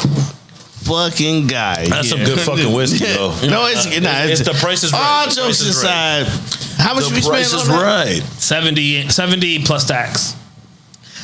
So you can drink some bullshit or you can drink some good shit.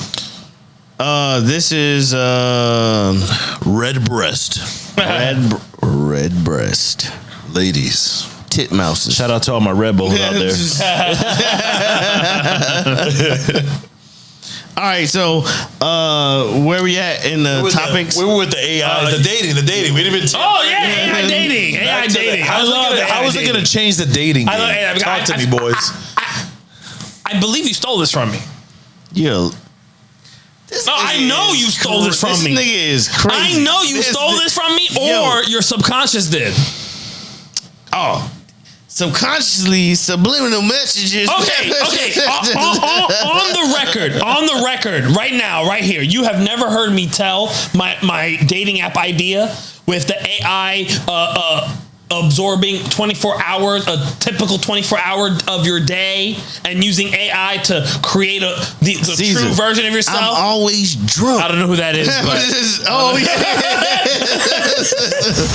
Fuerte. Who the fuck I'm is that? always drunk. Who the fuck is that? Okay. Hey, I'm always so drunk. fine. So your subconscious stole this from me, but I have a dating app idea. AI is only relevant now.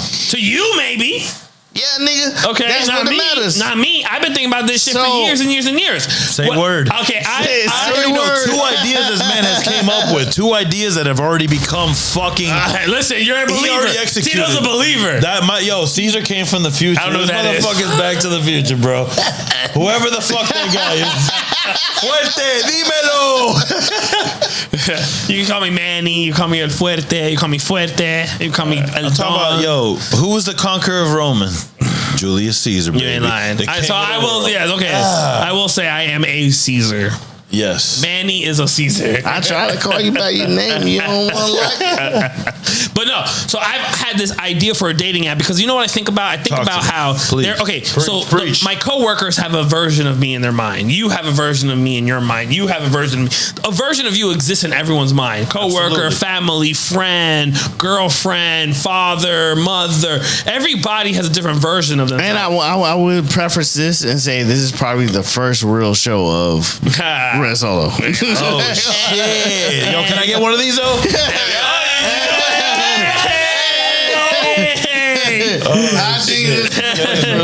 So I thought about it one day and I said, you know what's crazy? Who knows you more than your phone? When you spend so much time on your phone searching this, you know, this is where it came from. The things I search and the things I look at and the things I read about, they form who I am so much that you just fucking that just happened in my brain, dog. Yeah, I'm sorry, bro. So you know, I imagine. Damn. I imagine. That man just retro. He just.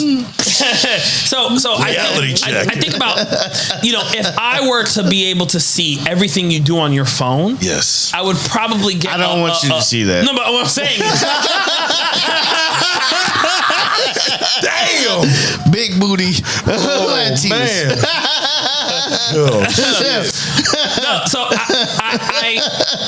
where'd you get this? Man. I imagine if y'all need a voice actor, please holler at me. I imagine a dating app, right, where it absorbs everything you do on your phone and it learns who you really are. And it does that with every user, and it knows the users more than they know themselves, and it finds matches based on your true self, and that is using AI in dating apps in a way that hasn't happened yet. I don't know if it has. But it had. So you know, I think about Hinge, right? I think about how Hinge or Bumble. Bumble was a fucking sick one for me. Yeah, Bumble. But I think about Hinge. Everybody, everyone that if I meet 10 people that have successful relationships through dating apps, 8 of them were through Hinge. Yeah. So Hinge obviously has a better algorithm. No. Hinge as a user, I ain't gonna lie. Of all of them, Hinge was pretty good. You see? That's my point. I've never used Hinge either because Hinge became big when I was already in a relationship. Yeah. So I've only used Tinder and Bumble. I'm gonna say, when you're done talking real quick, I'm gonna take over the mic. But yo, I want to hear your. Let's go. Talk. Let's go. No. So I'm saying. So I pretty much said it. So real talk. I've always thought. Here's the thing. I've always thought of AI having certain abilities. AI, in my opinion, AI can access your subconscious better than you can, and with that skill, AI theoretically, in my mind, AI could theoretically find a match better than you can. 100%. And that's why I think AI could be used in dating apps. 100%. All right, Tito, take it away. Let's go. Summed up everything I was gonna say, all my shit in one bag. I'm just gonna shit on a couple of dating apps. All right, so let's go real quick. Run it down. Plenty of Fish went on that shit. Early years, 2000s, early mid 2000s. Thumbs All up, that thumbs is down. in the beginning, thumbs the fuck down. I paid for that shit. I paid for these shits. Bunch of escorts. Oh, go on this. Go on my Snapchat. Oh, if you want to see pics, here's the money. Send the money to the pics. If you want to meet, I'm not doing it. Bitch, that's OnlyFans. That's done. Only. And I got a couple subscriptions. Yeah, I already know. Shout out. Y'all know who you are. You know That's who what you he are. Make says. sure Red Soul Talk is one of them. Oh shit! Talk to us. Link down below. Yes. So that's another one. Then you got, what's the other one? Tinder. Another Tinder. one. Tinder. Yes. Wait, swipe. All I gotta say is pay for the subscription. Boom. You pay for the Tinder membership? There's escorts. Wow. There's escorts. Nah, advertising. Tinder, yeah, bro. Tinder is terrible. Tinder is terrible. I'm sorry. Well, I mean, all right. Tinder's the one dating app that I actually went on a date. I did. No, I didn't. It was plenty, but that cost me $70. You went on a Plenty of Fish date? Yeah, but it was Tinder. What do you call that? Catfish? Uno de los gato pescado. Yeah, exactly. Catfish. That's it. Yeah. Oh, you got catfished? How bad? Yeah, I got catfished. Like, what was she from 1 to 10? What was she in picture, and then what was she in real life? Like, what was the? So you know how they say they take side pics? Yeah. Yeah, that's what happened. No, but what I'm saying is, like, was she a 7, and then in person she was a 4? Was she an 8 and was a 6? Was she a? In her pictures, like, I mean, if you really look at it, really, you're like, okay, she's like a nice 7, 8. And then in real life, that's high. She was nice. Okay, She was high. nice. That's high. That's high. But That's the high. question is, And what then- was That's the high. drop? That's the The question. drop was just about that number, probably like a 3, bro. Damn. Because it was a side pic. That bitch. 4 is being kind because she wasn't ugly. You Yeah, know but what to I'm go saying? from 8 to 4 is a shot. That's You know what I'm saying? fucked If you go up. from 8 to probably 6, like a 5. A 5. Nah, that bitch was a groundhog. No. On the game. No. She wasn't. No. She wasn't vampire. no, don't hold back now. She wasn't vampire. Choosing violence. In this episode. Look. Listen, 4s. Fuck Tinder. 4s. Fuck Okay, Tinder. how about this? We make a rule right now. You can only catfish up to 1.5 Yeah, numbers. you You can can't lie. catfish more than 2 numbers. You could if on you the catfish more than so 2 she numbers, fucked on up. the gang, on the gang, So like on the a 4 gang. because like I want to say that because I felt I felt deceived. You felt deceived. Wait, how did you handle? I've always been curious about this situation. How did you handle that situation? That situation, I actually hung out with her. No. Because he's a good guy. All right, It was long ago now. I've been in this Statute of situation. limitations have been reached. At Aventura, she was like, raise your hand. And I saw her and I was like, bitch, hell no. What'd you do? I left. In front of her? She saw you? On my kids. She saw I you? left. She saw you? No, she said, raise your hand so I can see her. And I was like, bitch, hey, how you look? I left there. So she didn't see you. No. He saw her. We were on the phone. Yeah, you saw her. That's not happening to me. And then she said, at Aventura, if you know Aventura Mall. Food court. No, the movies. We were gonna go see a movie together because that's what you do. And finger pop. you was like, oh, you're a freaky nigga, man. You gotta turn it down a little bit. This is not after hours. Save that for the page, bro. What the fuck? And Freaky Fridays coming at you live. Just enjoy the cinema. It is a full moon. It is a full moon. Full moon out. Oh, the wolves come out at night? Yeah. Oh, So I have I've personally abandoned dates. Because of that very thing. Yes, yeah, I feel you. I have too. So wait, no, you said you this hung out with her. specific one. This one I hung out with her. I felt bad. I was already out. I was like, you know what? I'll just chill. What base? I actually took her. We met at Hard Rock, and I took her out. And then I actually saw a bartender that I actually liked. And I don't want to say her name, not putting that on blast if this shit goes live. But she was a cute ass. She actually came up to me and was like, "Yo, that's your girlfriend?" I was like, "Nah, I just met her." I don't know this bitch. No. I told her straight up. Nah, bro. I told her too. I was like, "Look, I don't know who she. I just met her and we just hanging out. And I mean, she's cool, but I'm not feeling her like that. You're really cool to hang out. You know, like if that's really nice of you, basically." I was like, damn, that's pretty cool. Nah, you're a good nigga for that. Yeah, bro. We ended up chilling, drinking. She got real messed up, so I felt bad, bro. I actually got a hotel for her. And then after that was it, bro. I did not take that out to the hotel. I promise you. So you ain't smash. On my mother, bro. So first, first base, second base. You ain't First smash. base, second base. She tried to kiss me. I said I don't kiss on the first date. Aww. I don't. I really don't. That's the truth. I do not kiss on the first date. That's just me because I like to test. I like to see what a woman is. I like to see their character. I'm with that. I'm with that. That's how you avoid tasting cum by accident. no, absolutely. This nigga getting freaky as fuck. This nigga crazy. Nah. My co-host is going crazy. He's right. Cause I ain't gonna lie. Like I'm a nigga. Like you can't kiss everybody. Cause you don't know what that bitch did last night. He right. I remember there was like a true meme to that. It's like, remember when your mom used to kiss you at night? It's like on your forehead or on the cheek. God damn. She just got done, It's like when hooking up your daddy. That's all they say. I'm like, Luckily, my mom, I love you to death, mama. This nigga, he made it dark. I didn't get those kisses at night. I was just more of a go to sleep kid. He was just like. Me. So I feel that. Mom, why I don't feel that, but I feel that. It's like, Mom, why you so sweaty? Oh shit! Y'all don't have a treadmill in the room. What's going on? Yeah. Oh man. We don't like to think about it, but yeah.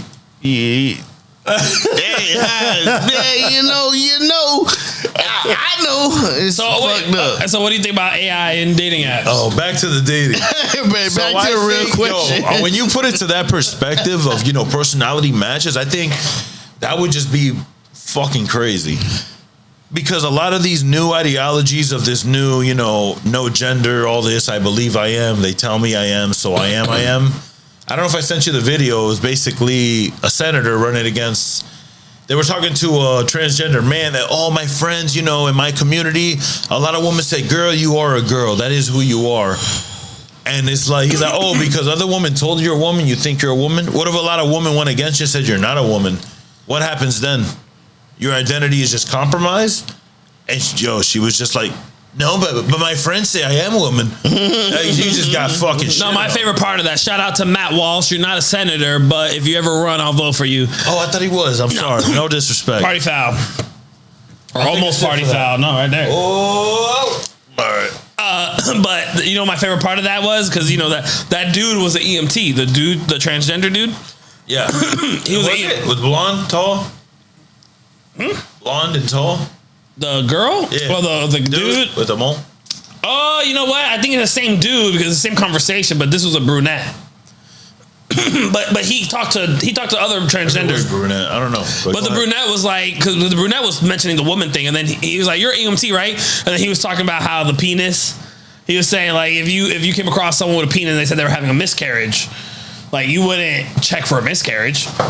But if a woman can't get pregnant, you would look for what's wrong. Even if you can't fix it, you're still going to say, you can't get pregnant because this went wrong, but you're supposed to be able to get pregnant. Sure. But someone with a penis, a man, you're never going to expect them to be able to get pregnant. And then that person that you're talking about was like, and then just walked away. So you saying I can't have a baby? No. You can pass kidney stones. No, not yet. You're a racist? Not yet. Listen.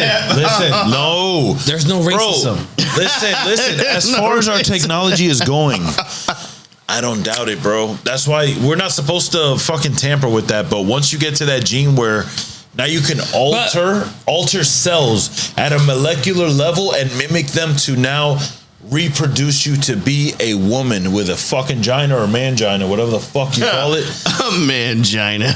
I don't know, bro. But listen, that's when shit will get crazy. But give it another. I don't even give it 10 years. If you want to give it 20, be modest about it. But listen to me, bro. If mathematics proves its number, everything in the world is math. Okay. Once that engineer or kid from China figures out that math problem to the microcellular level, to the quantum realm, to make like perfect humans, to make a perfect human that can last, a designer baby, but to get the genetic code right to finally give us infinite life. Well, no. It'll never be infinite. It'll just be anti-aging. Because, I thought about this. What's the difference is because no matter what. No. No matter what, you can still get shot. I don't know what that is. Exactly. You can still get shot. You can still get stabbed. You're not listening. You still get hit by a car, but you're still not listening. There's no aging. What about strengthening your cells so powerful on a steroid level that only keeps going and only keeps getting stronger every day? And now this power cell in that solid form cannot be destroyed. So now I'm not talking about aging. You can get hit by 20 cards. You can get stabbed by 20 knives, and it will not penetrate you. It will not kill you. It will be Superman on steroids but you're at a solid base. So your soul, your energy console is no longer compromised. Where this temporary console that we call a body, because energy can't be created or destroyed. We were made from a micro level. And now we embrace, we strong, we grow, and we're stuck in this console. When we die, if you believe in Christianity, you go to heaven. If you are bad, you go to hell. But depending on whatever, he's going to hell. Depending on the spectrum that you believe in, and whatever. Can't wait to get there. No, don't go to hell, my brother. In my religion, I believe in Christ because he died for us, and that's just who I choose, the prophet that I choose. Oh, yeah. But listen.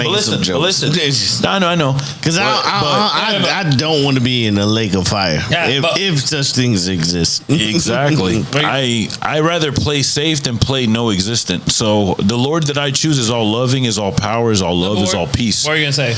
So back to what I'm saying. If we mathematically can find what they call the God code or the God particle, and able to enhance, embrace, or consume, that's the most powerful one, is consume it, then guess what? This console that we have now, we superpowered it, and we can keep going. And our organs that are already internally built are going to be superpowered, and we can't die. But until you can do that, we're going to cease to exist at some day. So this conversation that we have is going to be an idea. We're in a constant pursuit of going back to before Eve ate the apple. Well, that was just the embrace of knowledge. Because we ate that was knowledge. That was knowledge that came from that. The curiosity of man is and woman. What we understand in Genesis is that a lot of aging did not exist. Exactly. So you can we're trying to remove that code. We're going back. So will we still reproduce? Well, if we are supreme, who's to say we don't? What if we can fly because now we have? But if you're immortal, you don't need to. That's what I'm saying. It's not a practical process. If you cannot die, and you live forever, why reproduce? That's and true. Sometimes I would say why people produce, because they produce pieces of shit. And there has to be a physical limit. That's what it is, though. But that's the genetic code of life. No, but what I'm saying is, are you going to hack life? That's what I'm trying to get down to. But my question, I'm glad you asked that question. Because my question to you is this: so there's still forces. There's still physical, physical forces. So when a bullet penetrates your skin, right? I'm finna be shot. But what I'm saying is there's things that happen at the molecular level with tension and the stress and power, exactly, and the atomic structure, yes, and all that thing. So velocity. So at what point? So are you saying that you could put tons and tons and tons of force and your skin is impervious to everything? So that's if you find the master code where you're so. But if it's mathematically impossible, because remember, God has his limits on everything. That's why we can't find that code. So what I'm trying to say is, the cycle of life. This is our. I'm down to. This is our 3D. This is our 3D prompt, our 3D form. Yeah. We don't know what happens next. Like if we're good, we believe in God. I believe personally, because of experience and affirmations that I believe are correct in my life, that yes, there is a heaven and hell, and I feel like heaven will be the next level if you do good on this world, even if you're not a believer, but you accept Christ as your savior. I mean, that is being a believer. It's not like you're supposed to like the simulation theory. Well, I've gandered in that, and I feel like yes, if that's what you choose, simulation theory or simulation theory? but the simulation theory. Well, that's if you believe like a console, like they say the Lord, like some people believe, like I'm going to give you Caesar's theory versus my theory. We've had this conversation before. Now it's on camera. He believes that. I don't know who that is. They could be. Yeah, we're gonna edit that out. You're editing. Buffalo. Anyway, so back on that. Yeah. Okay, eat everything. You gotta eat everything. So back to conversations. We've had this conversation in the past. Basically, where you. Oh my God, what was I getting at? I just lost my train of thought for a sec. Oh yeah, God. So we're like a console, right? A computer has this component. It has a video card. It has a hard drive. It has a motherboard. Sound driver. In that motherboard, it has a bunch of circuits going off. Yeah, with different, you know, I'm with you. things going on. I'm with you. You got memory. You have everything. You know what I'm saying? You have True indeed.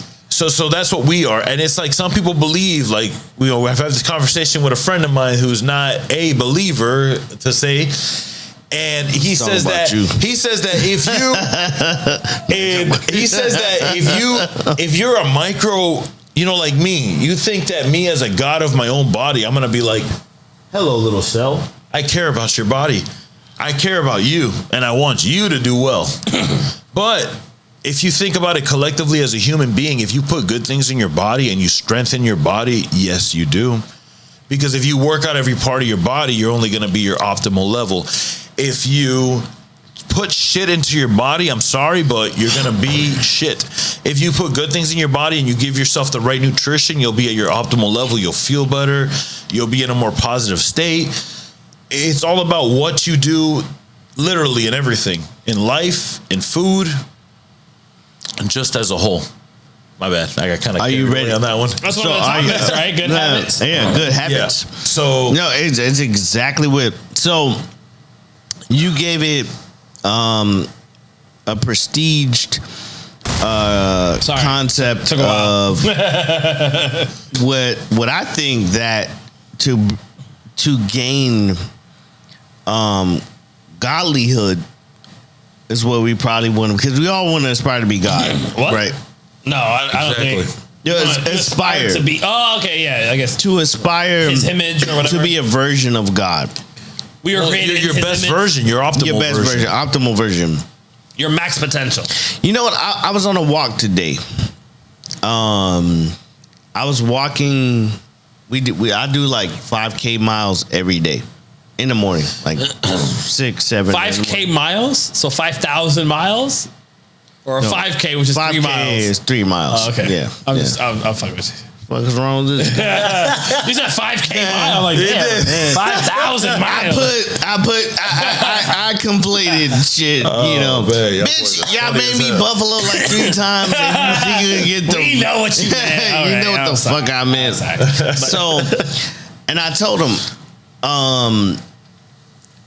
damn, you see, you a bitch for that. Because I had a whole point. Okay, but what'd you tell him? You were on your 5K mile walk. I was on my 5K. I was on a 5K mile walk. Not mile. See, you a bitch. You're on. You walk 5Ks every day. Every day. And today you did your 3 miles. And I told them. Oh yes, I told them. I said there need to be less people like me. Less people like you. Yeah. Like on Earth, in Florida. If you understand my worldview, full-heartedly, I learned to. So when you would talk about what you would talk about in terms of religion, and I was like, yes, keep that the practice, because when you get to the realm of where I practice, it's the wild, wild west, and it's really based on whether or not you're gonna be a good person or not. Good being subjective. So I'm over here. We doing our walk, and he was like, yeah. And I was thinking, I backpedaled on my philosophy to keep him in his philosophy, and I was just like, no, you probably should keep this. Also, because there's a lot of responsibility. He was starting to fall more into your way of thinking. He was falling into my worldview, and I was like, and I told him, I literally said this. I said, this drink ain't for everybody. So, I found that interesting. So, I want to hear your take on this. I don't know if you have anything to add to that, but wait, he probably don't even know what my worldview is. Oh, nihilism and. I'm a atheist, humanist, nihilist. So break them down. Atheist, you don't. I know what atheist is, but nihilist. Play that one for me. humanist is what? Would you say you're a humanist? I'm not sure how you're using the word. Humanist. How are you explaining humanist? That's what I want to know. Like so a nihilist, it complexes the story. I don't know what a nihilist is. That's why I'm asking. Okay, cool. I personally don't So know. a nihilist ultimately, nothing that we do today matters. Okay, I've heard of that. Okay. Yeah. I That's definitely know what it nihilist. is. But what's humanist? Humanist is you have you. So I'm an atheist. We're all atheists, right? Let's be grown ups. You're I'm an not. atheist. I am not 100% not. Tina was just talking about all the. Dude, I almost died on ecstasy. Tina was just talking about his Christian I beliefs did ecstasy and in my heaven life. and hell. No, Listen, that's just me. I've experienced pure spiritual, so I personally believe that there is a God, and I believe in love. And if you don't believe in love, I understand. You're But no, atheist to My like God is love, basically. But you That's what I want to tell you. But you believe in God and that the Bible houses His word. I agree 100%. Yeah, it's Jesus Christ. That's what I'm saying. So atheist doesn't. 100%. But that's not atheist. You can't say he's an atheist. I'm not. No. atheist. He's atheist to the concept. Dude, do you think Thor? Because atheists to other gods, yes. I don't believe in Greek mythology. I don't believe in Greek. So you're atheist. In Norse mythology, yeah. So in that sense, of course, I only believe in one God. My God is only one who serves one and only knows one. The King of Kings. So that makes him not Prove him atheist, but no. He's an I'm a atheist. theist. I'm one he's theist. a theist. He's atheist towards. See, this is the I get what you're saying, the but misconception. no. I get what you're saying, but no. He is. You're adding in a component that's not necessary. I know what you do. I feel what No. I know what you're doing. You're trying to say that because he doesn't believe in any other religion, because he doesn't believe in any other religion but Christianity, when it comes to every other religion, he is equal to an atheist, the way an atheist also doesn't believe in those religions. But he is not an atheist because he does believe in that religion, Christianity. I get what you're saying, though, but yeah. But that's atheism. How? Because atheist is not necessary. So what's a theist? It's somebody who believes in a theology. And what is Christianity and A theology? So he's a theist, but not an atheist. You see, you require. That sounds ridiculously you require. See, you accommodate everything to be. That's not the only religion. Like you're operating from that standpoint. You're operating from a point where that's the only religion, and What do you mean? No, I'm not. I'm saying he has a religion, therefore he's not atheist. No, he's an atheist towards other religions. He's atheist towards other deities. Atheist doesn't take a position. Mm-hmm. I'm atheist towards that. I'm atheist towards that. I'm not atheist. So what we have to do is shift the conversation and say atheism. We're arguing the definition of atheism. Yeah, atheism isn't necessarily atheist isn't that I disbelieve all religions. Okay, so an atheist is a person who disbelieves or lack belief in the existence of God or gods. How does Tito, who believes in the Christian God and that his word has been given to humanity in the form of the Bible, how can he be someone who disbelieves or lacks belief in the existence of God or gods? Because he don't believe in Thor. Yeah. So, but that doesn't. Yeah. He's saying I'm atheist towards gods, Norse mythology, Greek mythology. I get it. He's atheist. But I believe in Christian. I am a Christian. He's not a polytheist or a polytheist. He's not a polytheist. Okay, yes, Tito is not a polytheist, but he's a theist. This is semantics. No, it's not. Yeah, it is semantics. But it's semantics. But I get what you're saying. Yeah, it's just like, I get what you're saying. No. When it's saying any religion, he is beliefs of other religions. He is when it comes to other religions, that's not Christianity. He's atheistic. No, he's not atheistic. He shares. Do you believe in the gods of other religions? No.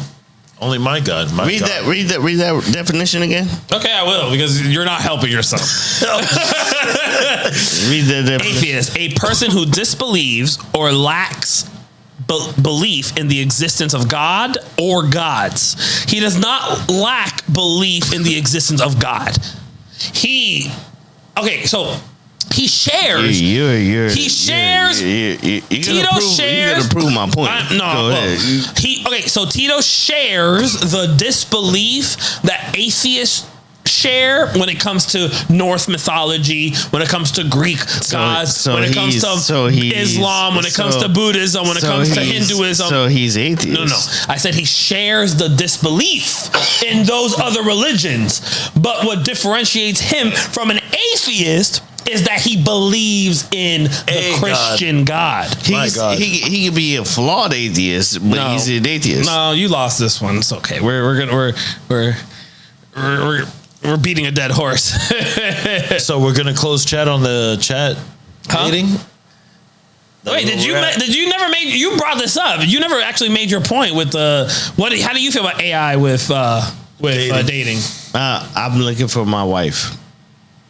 So you're gonna trust it, or you're gonna put your soul trust in it and give it a? Because she would know me better than any human. Have you ever seen the movie Her? Yes, I did. That was a good movie. That's like the extreme version of AI dating. That's when you date the AI instead of the human. Because I'm thinking of AI being a tool to help you find your human. But in Her, that's like, the way you said almost like human versus like she'll know you better. Like that's like when you're dating, would you date AI instead of a human? You know what I feel like it'll get to? Imagine. You're not saying no. Listen, Caesar. Imagine if that got to like. Is that a bad? We're gonna do another editing on this episode. All right, so and we're gonna Fuerte. And we want to see who won the argument in the debate. Please comment. Please comment. Atheism. Please comment. You saw him? You said what? You wanted to see who won the argument. Yeah, you got your. We're gonna see them in the comments. Oh, you want to wait? Oh, okay. Oh shit. You want to delay it? I guess it's delayed gratification. For Are me. you denying that he's an atheist? I am acknowledging what you're trying to say. I'm just trying to explain to you why you're semantically incorrect. I get what you're saying. When you compare Norse god, Greek mythology, Hinduism, Buddhism, Islam, any other religion, the spaghetti monster, other than Christianity, he has the equivalent disbelief. No. He shares the disbelief in that. But to be an atheist, he's right. He has to also lack the belief in the Christian God. Yeah, but he doesn't lack that belief. He has that belief. That's my point. If you answer, I got to be on speaker. Hello? Well, guys. No, my bad. How great of a show. It's probably our best show. But there was a point I wanted to make, though, until you got make me your down point. that fucking rabbit hole. No, I forgot the point. Make your fucking point. I forgot the point because you wanted to harp on the freaking atheism. Damn it. We're picking violence today. I ain't gonna lie. Maybe we pick violence more. You ain't lying. No. Tito was talking about. Damn it. There was something up. Let's get it. Bottles over. You can't say buffalo. That's it. You're good. You're good. You're buffaloed out. That's it. Yeah, your buffaloes went extinct. Racism. I don't believe in racism. I'm atheist to racism. Ooh, trigger. What do you mean? But I mean, trigger it warning. definitely exists. Trigger warning. Why do you say you don't believe in it? If you hate a fucking race, bro, it exists. Yeah. What the fuck? That exists. That was so dismissive. He was like, yeah. Yo, that nigga's an asshole. Legit. No. Legit. No. Yo.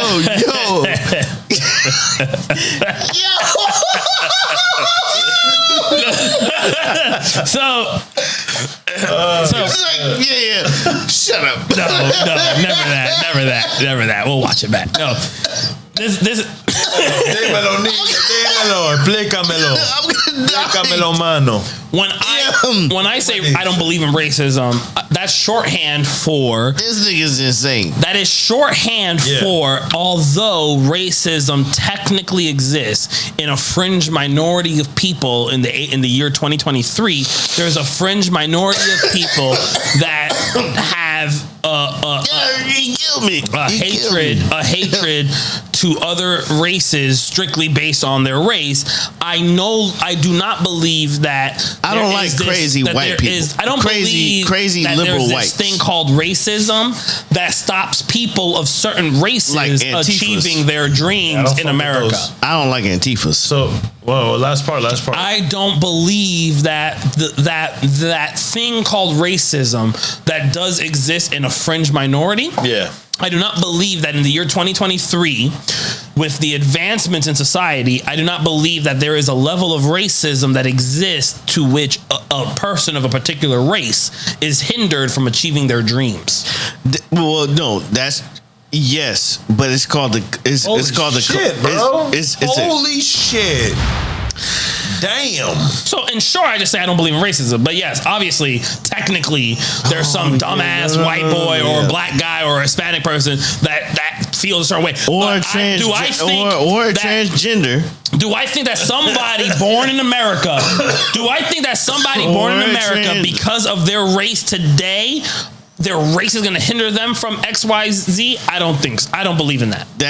So we had a conversation about Trans is not a race; it's a mental illness. Oh, I'm with you, nigga. I agree. We can't. Wait, but you wanted to react? Did you? Oh yeah. You can react to what I said because you.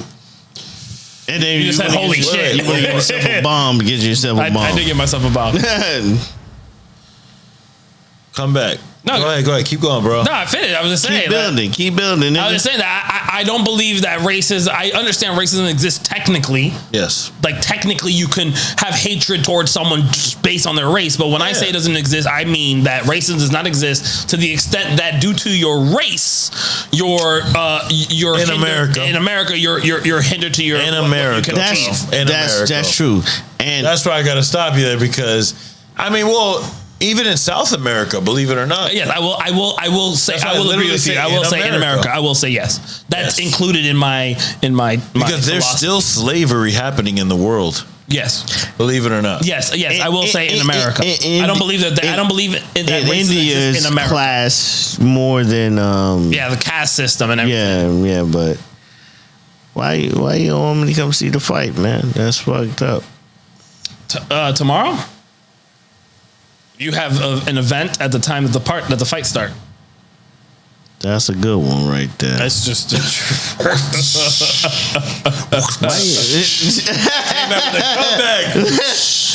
You said your event's at 8. The prelims start at 8. Literally, what time did I say to be at my crib? Nah, I'm fucking with you. You know damn well I ain't coming. Just for the TV. That's not true, bro. So and if you ever hear anyone talk about racism, send them my way. They don't want this smoke. You heard it live. You heard it. Listen, every time. Red Solo. Let him finish. Yeah, go ahead. What's going on? No, you did it good. Close us out. Nah, we're not closing out. We're still going in. Okay, fuck it then. All right. Yeah, man, fuck these there was a good topic there about good habits or some shit. I would love to. I want to hear Tito's take. Talk to me. We'll end this on some positivity. Nah, we're picking violence. Oh, okay, because you're the one that's starting to tap out. I don't know. I was throwing you guys a fucking bone. Nah, I'm good. I'm good. It's the solopreneur. Did we talk about that? Oh no, one? we didn't because he. Are you good? Solopreneur. Tito sounds down. I sound down, but you sound like you wavering. Let's go. Shit, you waving? Let's go. Nah. You wavy? Don't listen to this fucking guy. I'm wavy. I thought you was my friend. Are you a solopreneur or are you a wantrepreneur? You're Jonathan Majors. And I'm. Why is he doing that? And I'm Apollo Creed's son. Oh, Creed. Beat the shit out you. Now out in theaters and Rocky. Amazon near you. I'm Rocky. I paved the way. You're an old white man that needs to get the fuck out the way. If you're Rocky. Old white Italian. Get your ass out the way. But no, so a solopreneur. And we're gonna broke records. Did he? He did. Who did? Rocky? Creed. Oh, Creed. That broke records. For real? Speaking about, did you say Diddy? Sports. Nah, You know, Diddy has to pay the police $5,000 a day for taking his look. Oh yeah. Taking Did you his hear what? about that? Yo, they took it. You know, song. Every step I take, Yeah. every move. So basically, the police made a song, and it was like, every single day I'll be watching you. Dun, dun, dun, It's a dun, sting. dun, It's a dun, sting. dun. It's a sting record. Sting, but from the police. If we could please put Tito singing on a loop, I would appreciate it. I love it. Oh shit. Hold on. Oh man. So Diddy has to pay the $5,000 a day for the rest of his life. Damn, that's nothing. To He's a him. billionaire. He makes more than that in a day. That nigga so rich. Yeah, but think about that though. $5,000 a day. All right, but how much is that a year? Do the math real quick. 365 times 5,000. That's a lot of money a year. That's a lot of money. That's a lot of thousands. 365. We're gonna do it on that one. That's 1.825 million. Mm-hmm. All right, equals that. That's times. Let's say that dude lives 20 more years. That's 36,500,000. That's not bad. If he's smart, he'll just like settle for like 40 mil. Just fuck off. Bless you. Bless you. So solopreneur. Salud. Solopreneur. What do you mean, bro? Audio. What is settle for 40? Fuck that, bro. I'll pay you. I'll settle for like 25. Like, yo, you want bread? 30. You ain't lying. Yeah, compared to 5,000 a day. Fuck that. You're still losing if you give them 40. Yeah, you ain't lying. Audio. And numbers don't lie.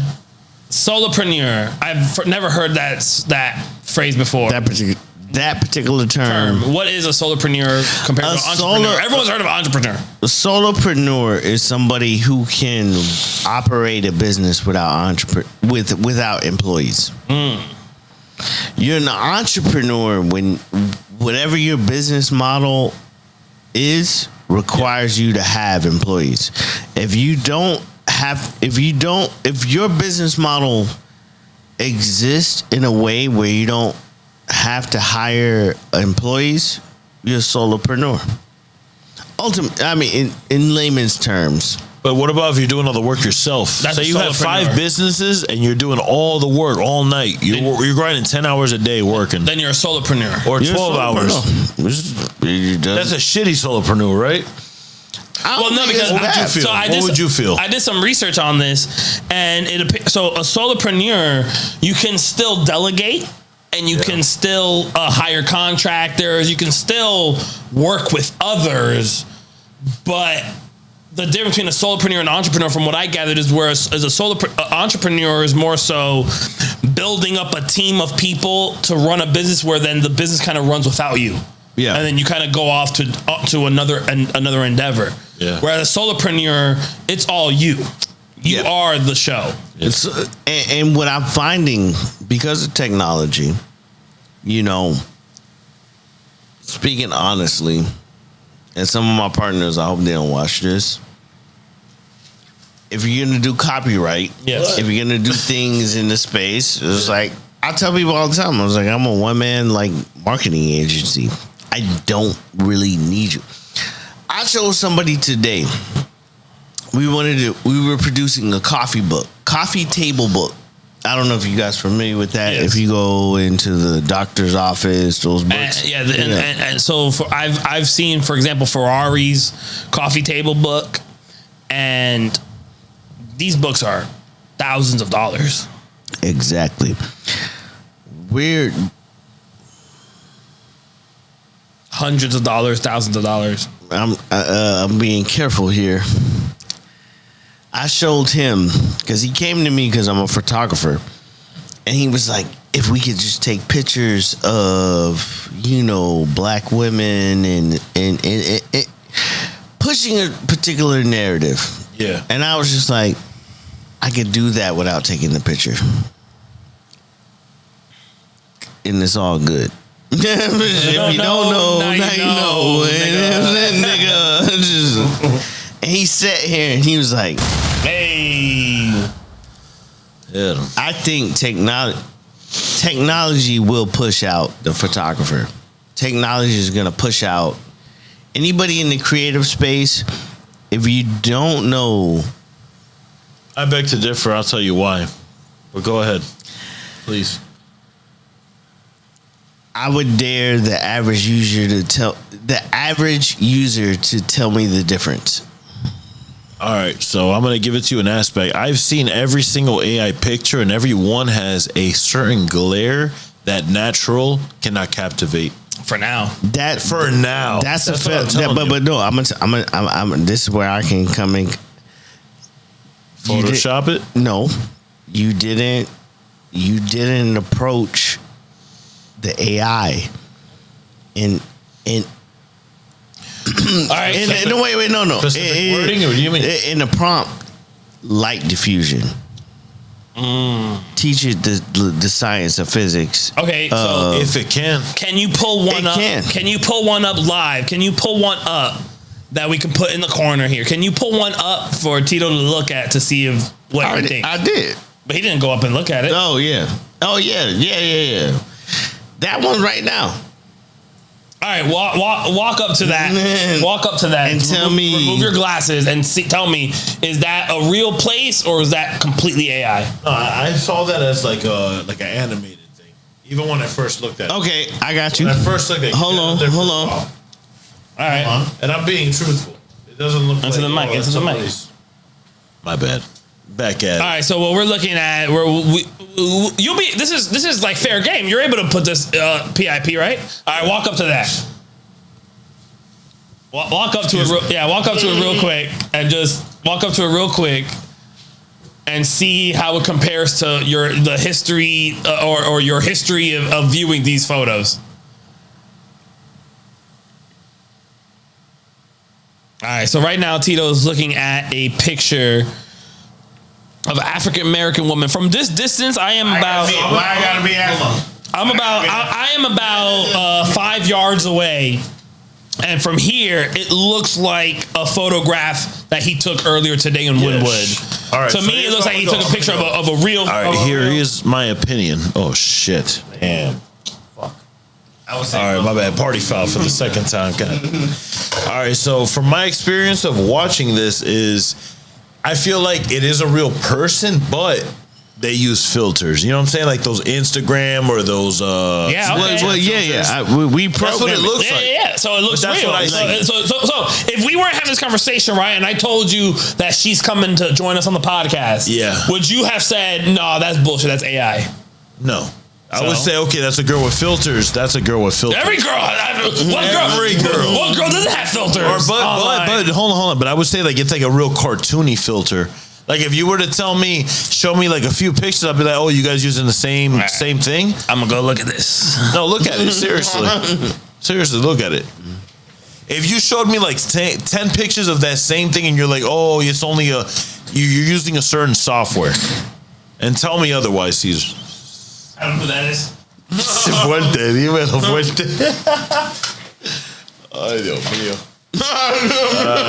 mío. Oh, man. All right, tell me your opinion. Come on. Fuerte, dímelo.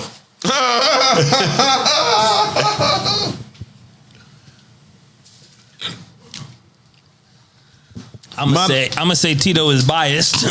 My main thing is Tito is biased because he doesn't believe, because he already knew it was AI. All right, so here's what I said. No, I'm not. I'm not. All right, fine. Fuck it. No, I said that it looks like a real girl, but it looks like a filter. Does it not? All right. Does it not? I 100% agree with you. You're right. It looks like a real girl. You did say that. But if you show me 20 images and they're different backgrounds and now it's the same looking image, I'm gonna be like, oh, obviously. All right. Or even like 5 images. I'll be like using the same effect, but it looks like a girl, but with a filter effect. Okay, 100%. Yeah, 100%. I'm with you on that. But prior to that, you said like it's a girl. I would think it's a girl, but it looks like from this corner, it looks real. So, but I have glasses on. But the AI photos you seen before was more obviously AI. No. But then you can't tell. So then you'll never know the difference. I'll never know the difference on this one because that's the point. Because it's only one. It's only one picture. 1, 2, 3, you'll get away with. Oh yeah. Once you start doing the same effect, or if you do another technology that sharpens up the image, then you'll get away with. Oh shit, that's a real girl. That's how she really looks. Well, you have to sharpen it. But if you don't sharpen, if you keep the same image on the same trial on the same, even if it's a totally different picture, like a mountain background or something, you know what I'm saying? Nature, but the girl still looks like that. It's gonna be like I could do that. Yeah, you just have to sharpen her up a little bit, and then you're good. You know what? Maybe you have to add some imperfections on her skin. There you go. Add a little mole or something, or a little. I'm testing. This is all testing to see the limits of it, and I wanted to do something. It was woman empowerment. That was the prompt. Let me tell you how simple you know the that looks prompt like. is. That looks like, and my sister, if you're watching this, and the picture in the corner, this looks like what I think you see when you look in the mirror. Yeah, you're a bad person. Yes. Okay. And yes. What happened? No. I'm not. No. I literally. It was bad timing. That was bad timing. Photo because it's fair game, right? No, it was just bad timing. I swear. There's no copyright, right? Right. There's no copyright, right? No. Here's the beauty of that. I could be Banksy. What do you mean? I can create a style. A style unique to your prompting. I had a friend come to me. He says, I want to do a coffee table book based on like woman empowerment. This is why we got these. This is why we got it. Okay. Because it's fire. It's a great image. In Art Basel, that book that they created made $20,000. So I told him, he was just like, yeah, this is what I want to do. And I told him based on my understanding of Midjourney, and I was like, what if you didn't have to take any pictures of anybody? What if I could take the concept of what y'all sold for $20,000 and recreate it through prompt engineering? I'm giving too much, but fuck it. Most people won't do it. Tell me that's a fake person. Nope. I think that's a real person. Legit. Yeah. One image, one opinion. That's a real person. That's what I feel. And so he came here and he sat there and he was just like, what do we need to do? And I said, we don't really need to do. Thank you for giving me the idea. Yo. Yeah, I'm a capitalist. That's a lot of model.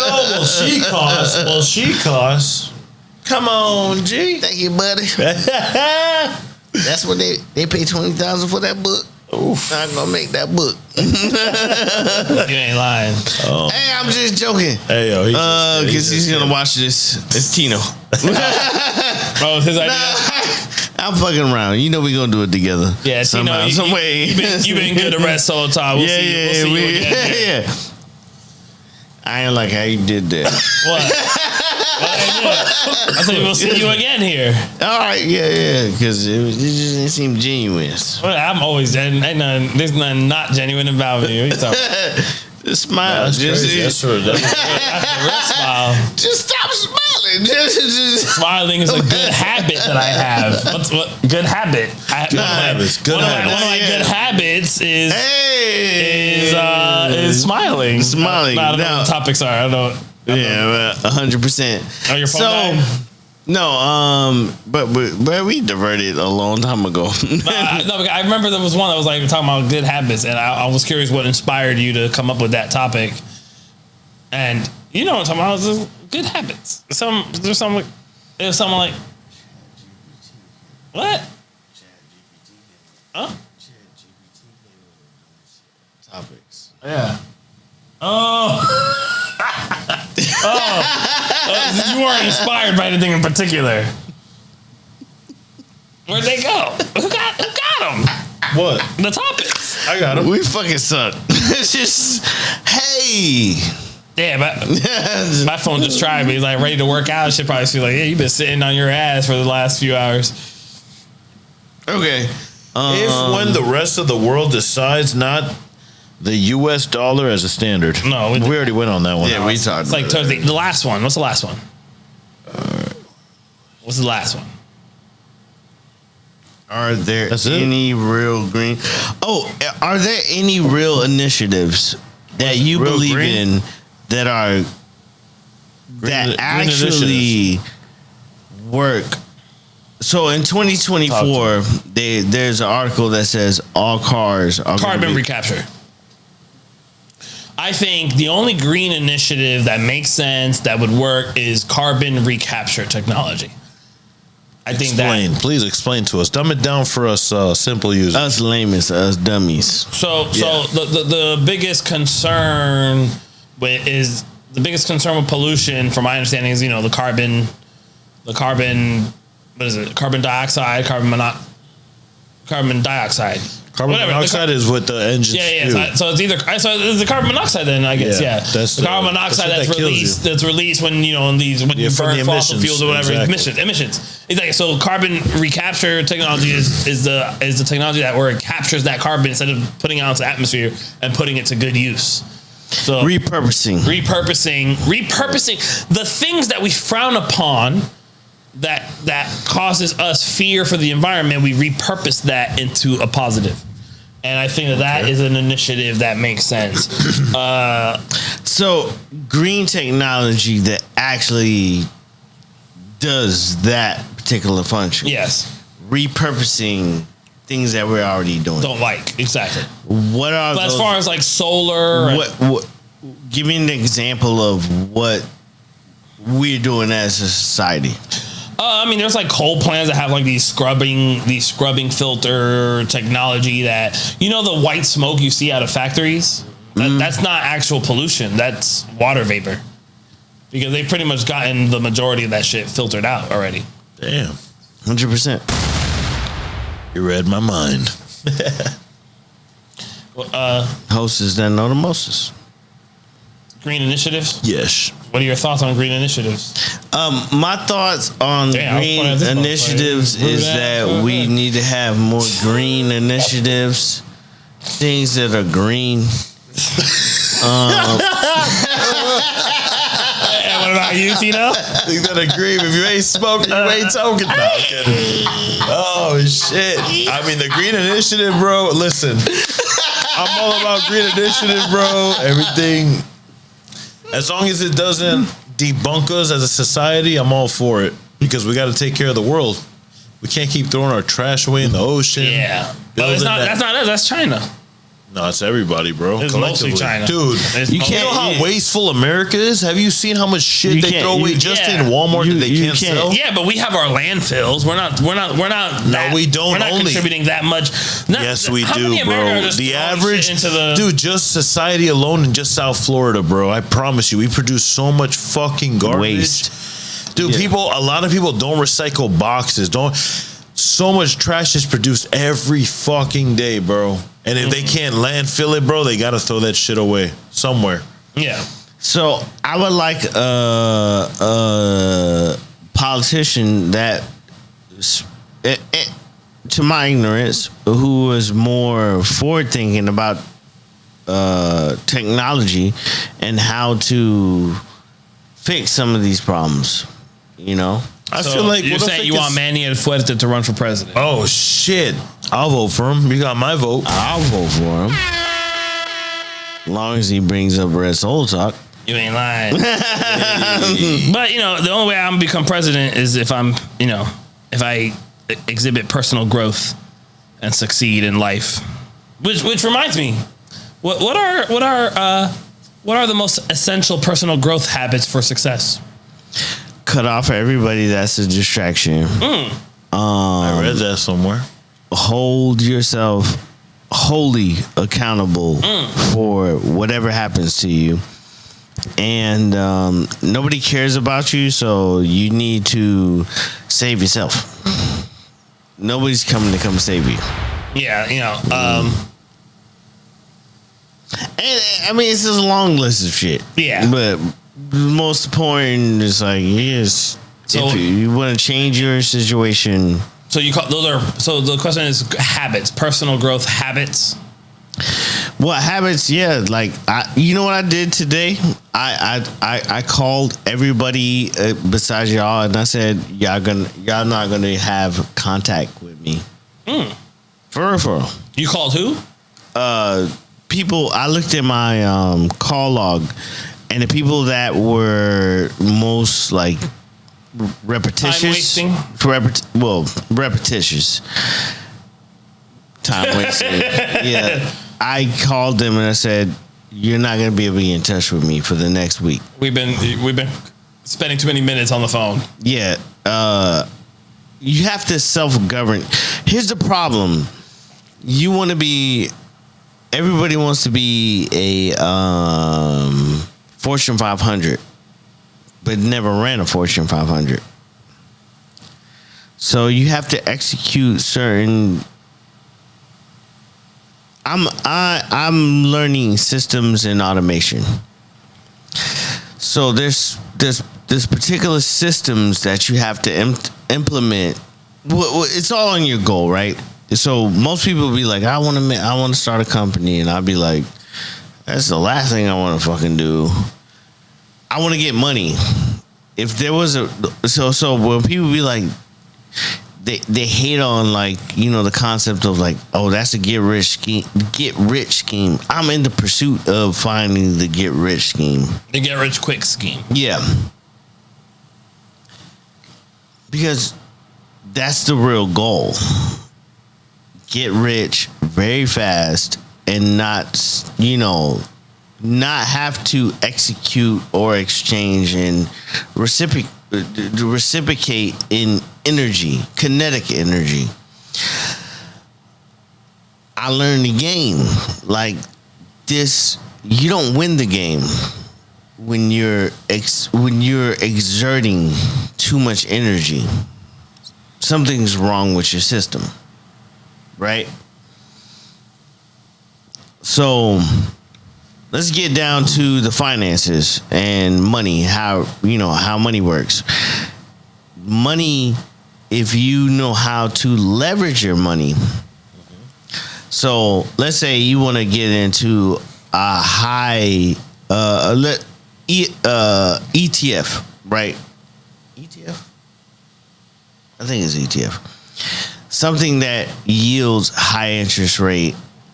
Very different than just buying into the regular SP 500. There you go. You're gonna go into something more slightly aggressive, not aggressive, but if you find particular investments that can yield back higher. Here's the goal. I'm gonna tell you what my uncle told me, because I'm going the long way. $3 million that you ain't gotta touch. Put it in a high yielding ETF or whatever that can yield back. Now the percent he said was 12%, and I was like, you gotta find that. Hopefully 12%. Cool. Could you live off 12% of $3 million a year annually? Yeah. That's the goal. And then after that, that's the magic. That's the magic number. You agree? I agree. Yeah, I think it's one of those things where it's like 5 million is better than 3 million, 6 is better than 5, 4 is better. I'll take 2. I'll take 1. I'll take 10. I'll take 100. So if I get 3, I get 3. So the heart, but getting to that point. Yeah. But when I think of personal growth habits for success, what came to mind when I saw that.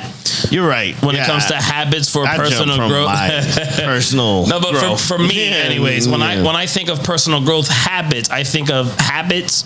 So things that I can do repetitively, almost to the point where it becomes automatic, that could lead to success in personal growth. And when I thought of it in that way, I thought of the two biggest things about me that I try to maintain as habits, and that is my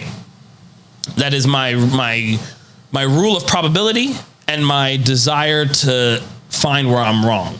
So I don't live my life in absolutes. I live my life I have the habit of considering the probability of everything and not holding on to anything as being absolutely true or absolutely false. So you don't pursue objective truth. No. In my pursuit of objective truth, I understand that there's probability. Okay. That's exactly why. So because I'm in pursuit of objective truth, I can't differentiate between two subjective possibilities. So I put percentages and probabilities to gauge to gauge the confidence in which one is closer to objective truth.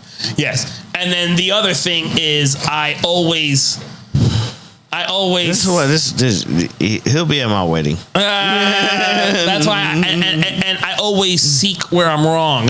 We've talked about this in early episodes that I don't even know if they exist on YouTube, but the whole idea of I get excited when I'm proven wrong about something, because that's science. It proves to me that I am now, from that moment on, I am that much closer and that much stronger and that much better and that much that much more objective versus subjective.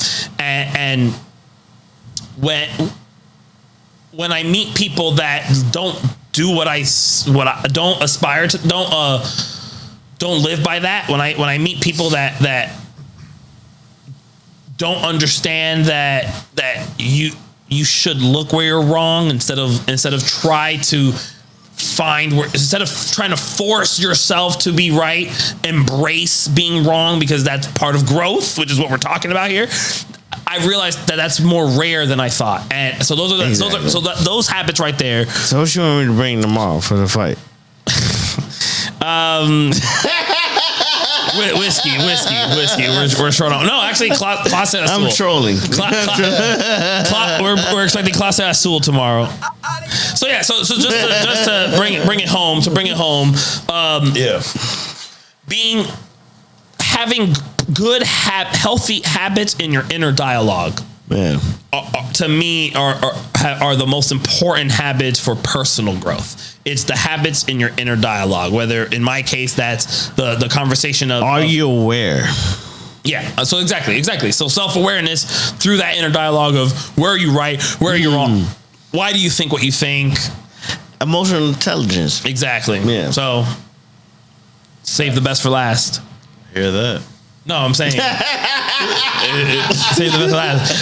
Best answer ever. Habits, I hear that. Habits for personal growth and success. What comes to mind? Habits for, all right.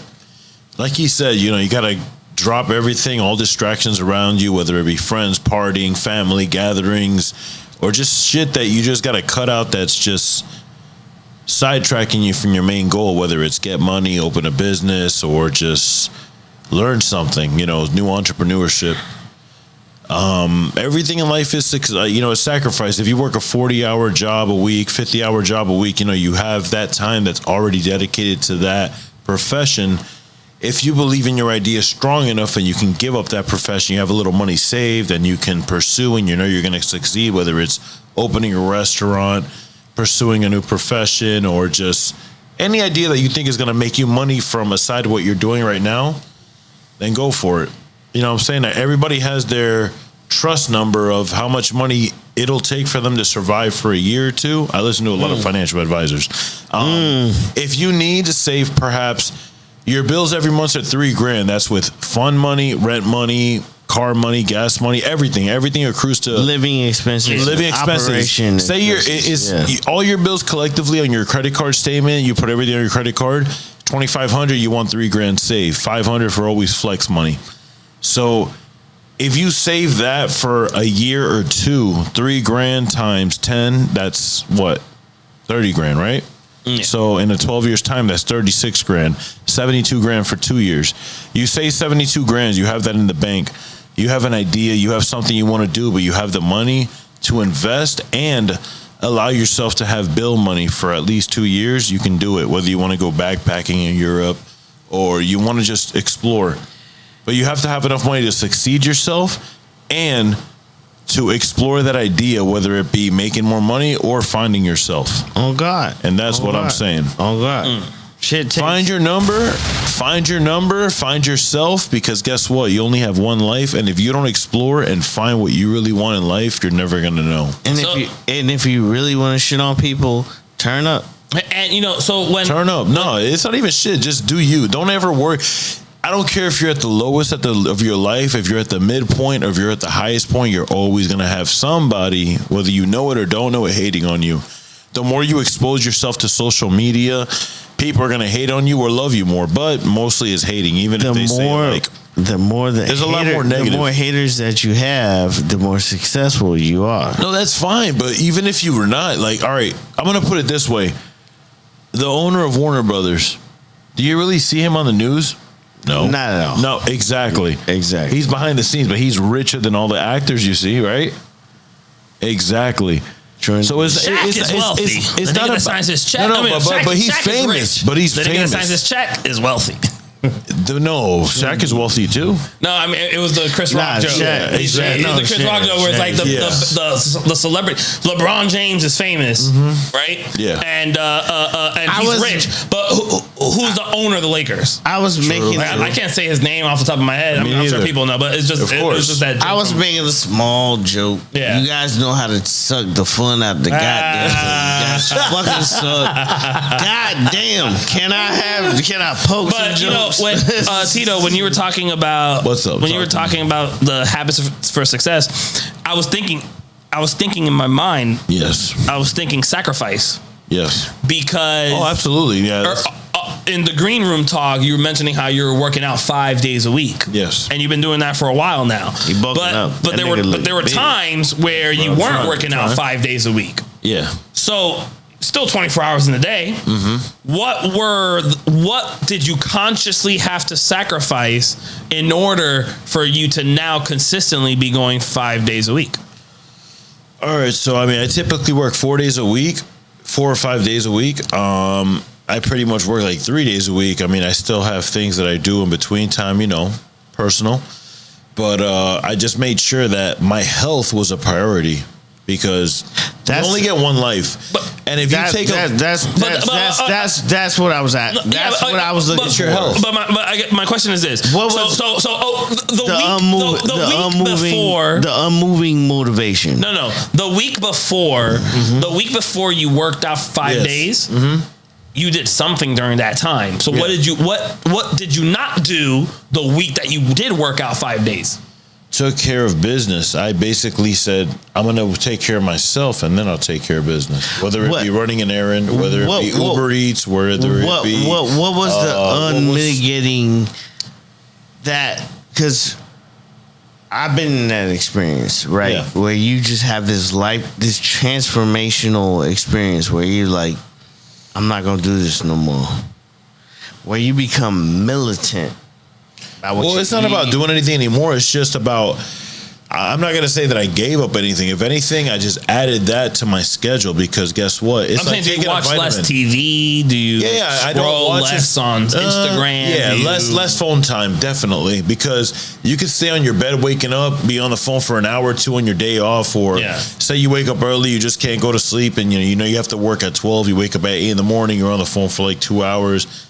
You got to give something up. You know what I'm saying? Me, for example, when I wanted to be more productive in other aspects of my life, I had to cut almost all of almost all of the time and effort and research I put into politics, for example. Like because it's still 24 hours in a day. So I cut politics out. Okay. 90% of it out in order to be more productive. So that's why I was just curious, because, you know, if you go from not working out 5 days a week to working out 5 days a week, there's all those hours would have been used doing something else. So I was just curious, you know, if you did you consciously make a decision to cut something out specifically, or did you just were you wasting time in little moments throughout the day and you just cut all that out to then accumulate to a workout session, for example? You know, what systems did you create? Yeah. Well, I basically made sure that before my gym closed that I got to work out in, whether I had to run errands, run to the post office. Yeah. Or, so do you feel like you just move faster throughout your day? Do you just basically move faster to make up the time? Because something has to give. No, I appreciate my time more. And it's like, instead of me, you know, like messing around on my phone looking at something, if I have to read something, I'll read it, brush my teeth, and then, you know, take a shower and then just start my day earlier than I would than me just sleeping. Based on that gratification. Yeah. You're a little more disciplined on where you distribute kinetic energy. 100%. Cool.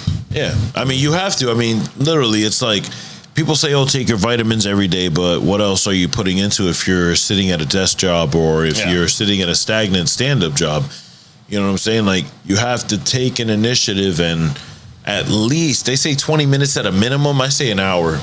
An hour of moderate training, get your heart rate up to an intermediate level, and at least to be healthy, to last a little longer. 100%. But if you want to take it to the next level and, you know, 100%. At least get your body in good shape and eat the right stuff, you know, then do it. Change your life 180, as they say. I don't want to say 360 at the same point.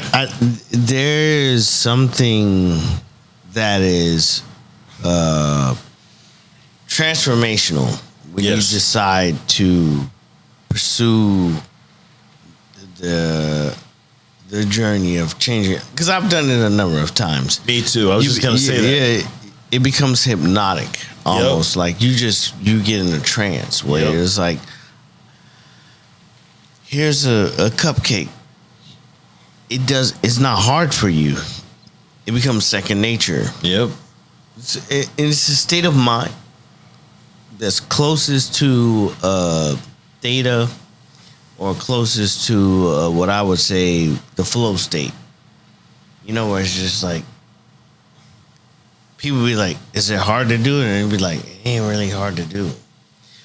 Tapping into that state of mind is the most optimal pursuit of energy that you could take. Like, getting to that point.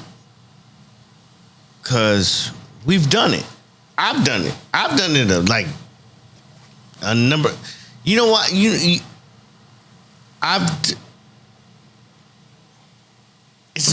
It's gotten to a place where, like, I'm not even, like, you know, like, it's not intimidating to me. It's like, I did it before. I know what I got to do.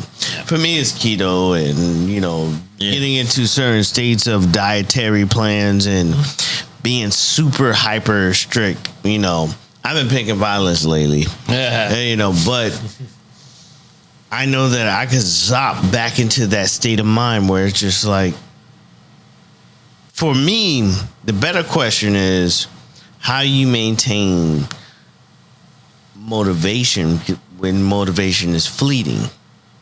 How do you master the discipline of staying in that state of mind? Motivation and discipline are two things. Absolutely. Motivation will push you a couple days, maybe a couple weeks. It's fleeting. But exactly, it depletes in time. Now dedication and discipline, those are the two D's you need in your life. Not the only ones that come in chess form, but the two D's you need in life, double D's, is a discipline. That I'm gonna do it, but even if I don't want to do it, exactly. Like, because once you're there, it's like the hardest part. Tap into that. So me is like, once I get to the gym, I'm like, fuck, I don't want to be here, but I'm already here. So guess what? I'm going in and I'm hitting it my hardest, even if my boy's not there with me. I dedicate one muscle to the day, two if I can, and just go at it. I try to give myself at least an hour and a half if I'm doing cardio with it, and just make it happen, man. Make it a fucking habit. I think, you know, the We done? Oh, yeah. It died? But I mean, I guess it could kind of fade into a background. We could just end it like, we could do final thoughts, I mean, with like a Red Solo Talk background, right? Just to save the episode? Huh? What happened? Huh? No, I'm saying, but this is still going, so it could fade to a background, and then we just give our final thoughts and end the episode. Oh yeah, absolutely. Yeah. So for anyone still watching, you know, obviously you lost the picture feed, but we're still here. We're gonna end this. We're gonna give our final thoughts, and it's been a nice 3 hours with you. I just want to touch on. I swear I was gonna say something decently well, but I think that that's what I was gonna say. What I was gonna say was aspect. Yeah. So what I was gonna say was just final thought. What I was gonna say is when there's how you get from motivation to discipline, in my opinion, anyways, my theory, my final thought will be this: is that whenever you feel motivated, you use that motivation to fuel your inner dialogue, to understand why you want to be where you want to be, 100%. Answer the questions of why you do what you do, 100%, and where you want 100%. What you do to lead you to, and let that be the fuel for discipline, 100%. And let that be the understanding of why you're dedicated. So when you have those moments where you're lacking motivation and you have to fall back to your discipline and dedication, you can recall those answers to those questions. Why am I doing what I'm doing? Oh, when I was motivated, I was talking to myself, and the reason I wanted to do what I was doing was X, Y, Z, and let that I was fuel able you. to lock in is because why are you going to the gym? Why are you going to do this? You want to look a certain way because you want to live a certain amount of time. If I don't, you want to benefit yourself because if I don't work out, I'm into this. So you have those questions answered, and you have them in your back pocket. My hate. So when because I want to hate. Yeah, exactly. So I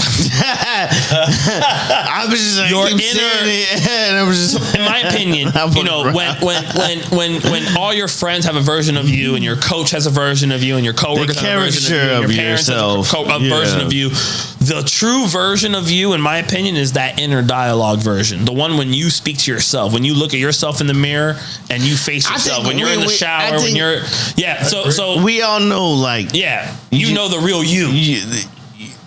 All of us have that capacity. Yeah. When we tap into that version of us that are at the highest. Question why you do what you do, and make sure that shit feels you know good. the answer. And then you can look back and be like, yeah. Final thoughts? Listen to y'all boys. No, I'm saying final thoughts. And I know I'm listening to y'all boys. What do you mean? I'm listening. Hey, shout out my dog Tito, because he pulled up, and this was orchestrated. Appreciate it. But he pulled up. He felt. Oh, that's what I was gonna say. So I'm sorry, y'all can't see me, but he came with the show. Tito, the last time you were here was 6 months ago. Keeping with that trend, and you're going to be here in 6 months. All right. What's one goal? What's one goal that we're going to ask you about the next time you're on that you want to be able to say that you accomplished? A goal? A goal. Give us a goal that the next time you're on, which is going to be on average, let's say 6 months from now, that when you come back on, we're going to ask you, okay, so we got Tito back on. What's a goal that we can hold your feet to the fire? All right, so I'm currently weighing at 252. I'm going to drop it down to 220. All right, so by 6 months. The next time you're on, we're going to ask you your weight. But if I come on earlier, I said 6 months. Oh, of course. So if we keep with the trend 6 months, you should be around 220. If I come on earlier, then all right, forgive me. We're going to hold your feet to the fire. That's it. Audio? Final thoughts? And I appreciate y'all having me on. Final thoughts. My favorite podcast in the world. Favorite podcast in the world. Oh, I'm sorry. Were you done with your final thoughts? Okay. Go ahead, audio, please. Take it over. Tranquilo. Cálmate. Coño. This probably was our best show. Hey, this shit was fun. Yes. Because again, we just recording our hangouts. Agreed. And probably the most realist version of myself recording this. We've been doing this over a year. And this show was probably the closest to the most realist version of myself. Where I had to, I'm not performing. I'm being real, dog. You know, so this was amazing. This was fun. If we once we get to a place of monetization, man, we cracked the code on life. You ain't lying. If we could just do this, get paid to do this every day. I be daydream. I daydream of like coming up on money or hitting lottery or something goes good, and surprising audio with like a studio, a legit studio for Red Solo Talk with that'd be so bad. Say word, you know, say less, bro. I know we're in our process, and it's part of the journey. It's not the destination. Part of the journey. I'm not trying to rush it. Every part of life. I'm so intimately want to understand the people that enjoy it. You know, like I'm really interested in the people that that will take our conversation and say, "Hey, I like what you were saying." Oh yeah, I disagree with what you're saying. There was a cutoff for me where it became less performative, where it was just like, I'm just gonna say what the fuck I want to say, you know. And the people that connect to it, you gotta. The most important thing about podcasting that I think is be true to, like, it can be salacious. Mm-hmm. It can produce traffic, but believe it. You know what I'm saying? Exactly. Like, I stand on it. Like, I believe that shit. Maybe this ain't gonna work in the grand scheme of things. So I'm having fun. Exactly. I'm having fun. That's the point, because at the end of the day, it's still for us. We still get these memories. We still get these experiences, regardless of who's on the other end. But shout out to you if you're out there 3 hours in hanging out with us. Exactly. Hey, come on. You can't join us verbally, but we feel your energy. So thank you, loving the support. So those. The intangibles, I can't see you. We appreciate you guys for being a part of the journey of Red Solo Talk. And you have been joined by the lovely host, Audio Jones, and the hostess that know the mostest, Manny and Fuerte, and with our special repeat guest, the one and only Tito. Thank you. So until next time, it's been Red Solo Talk. Bye. Peace.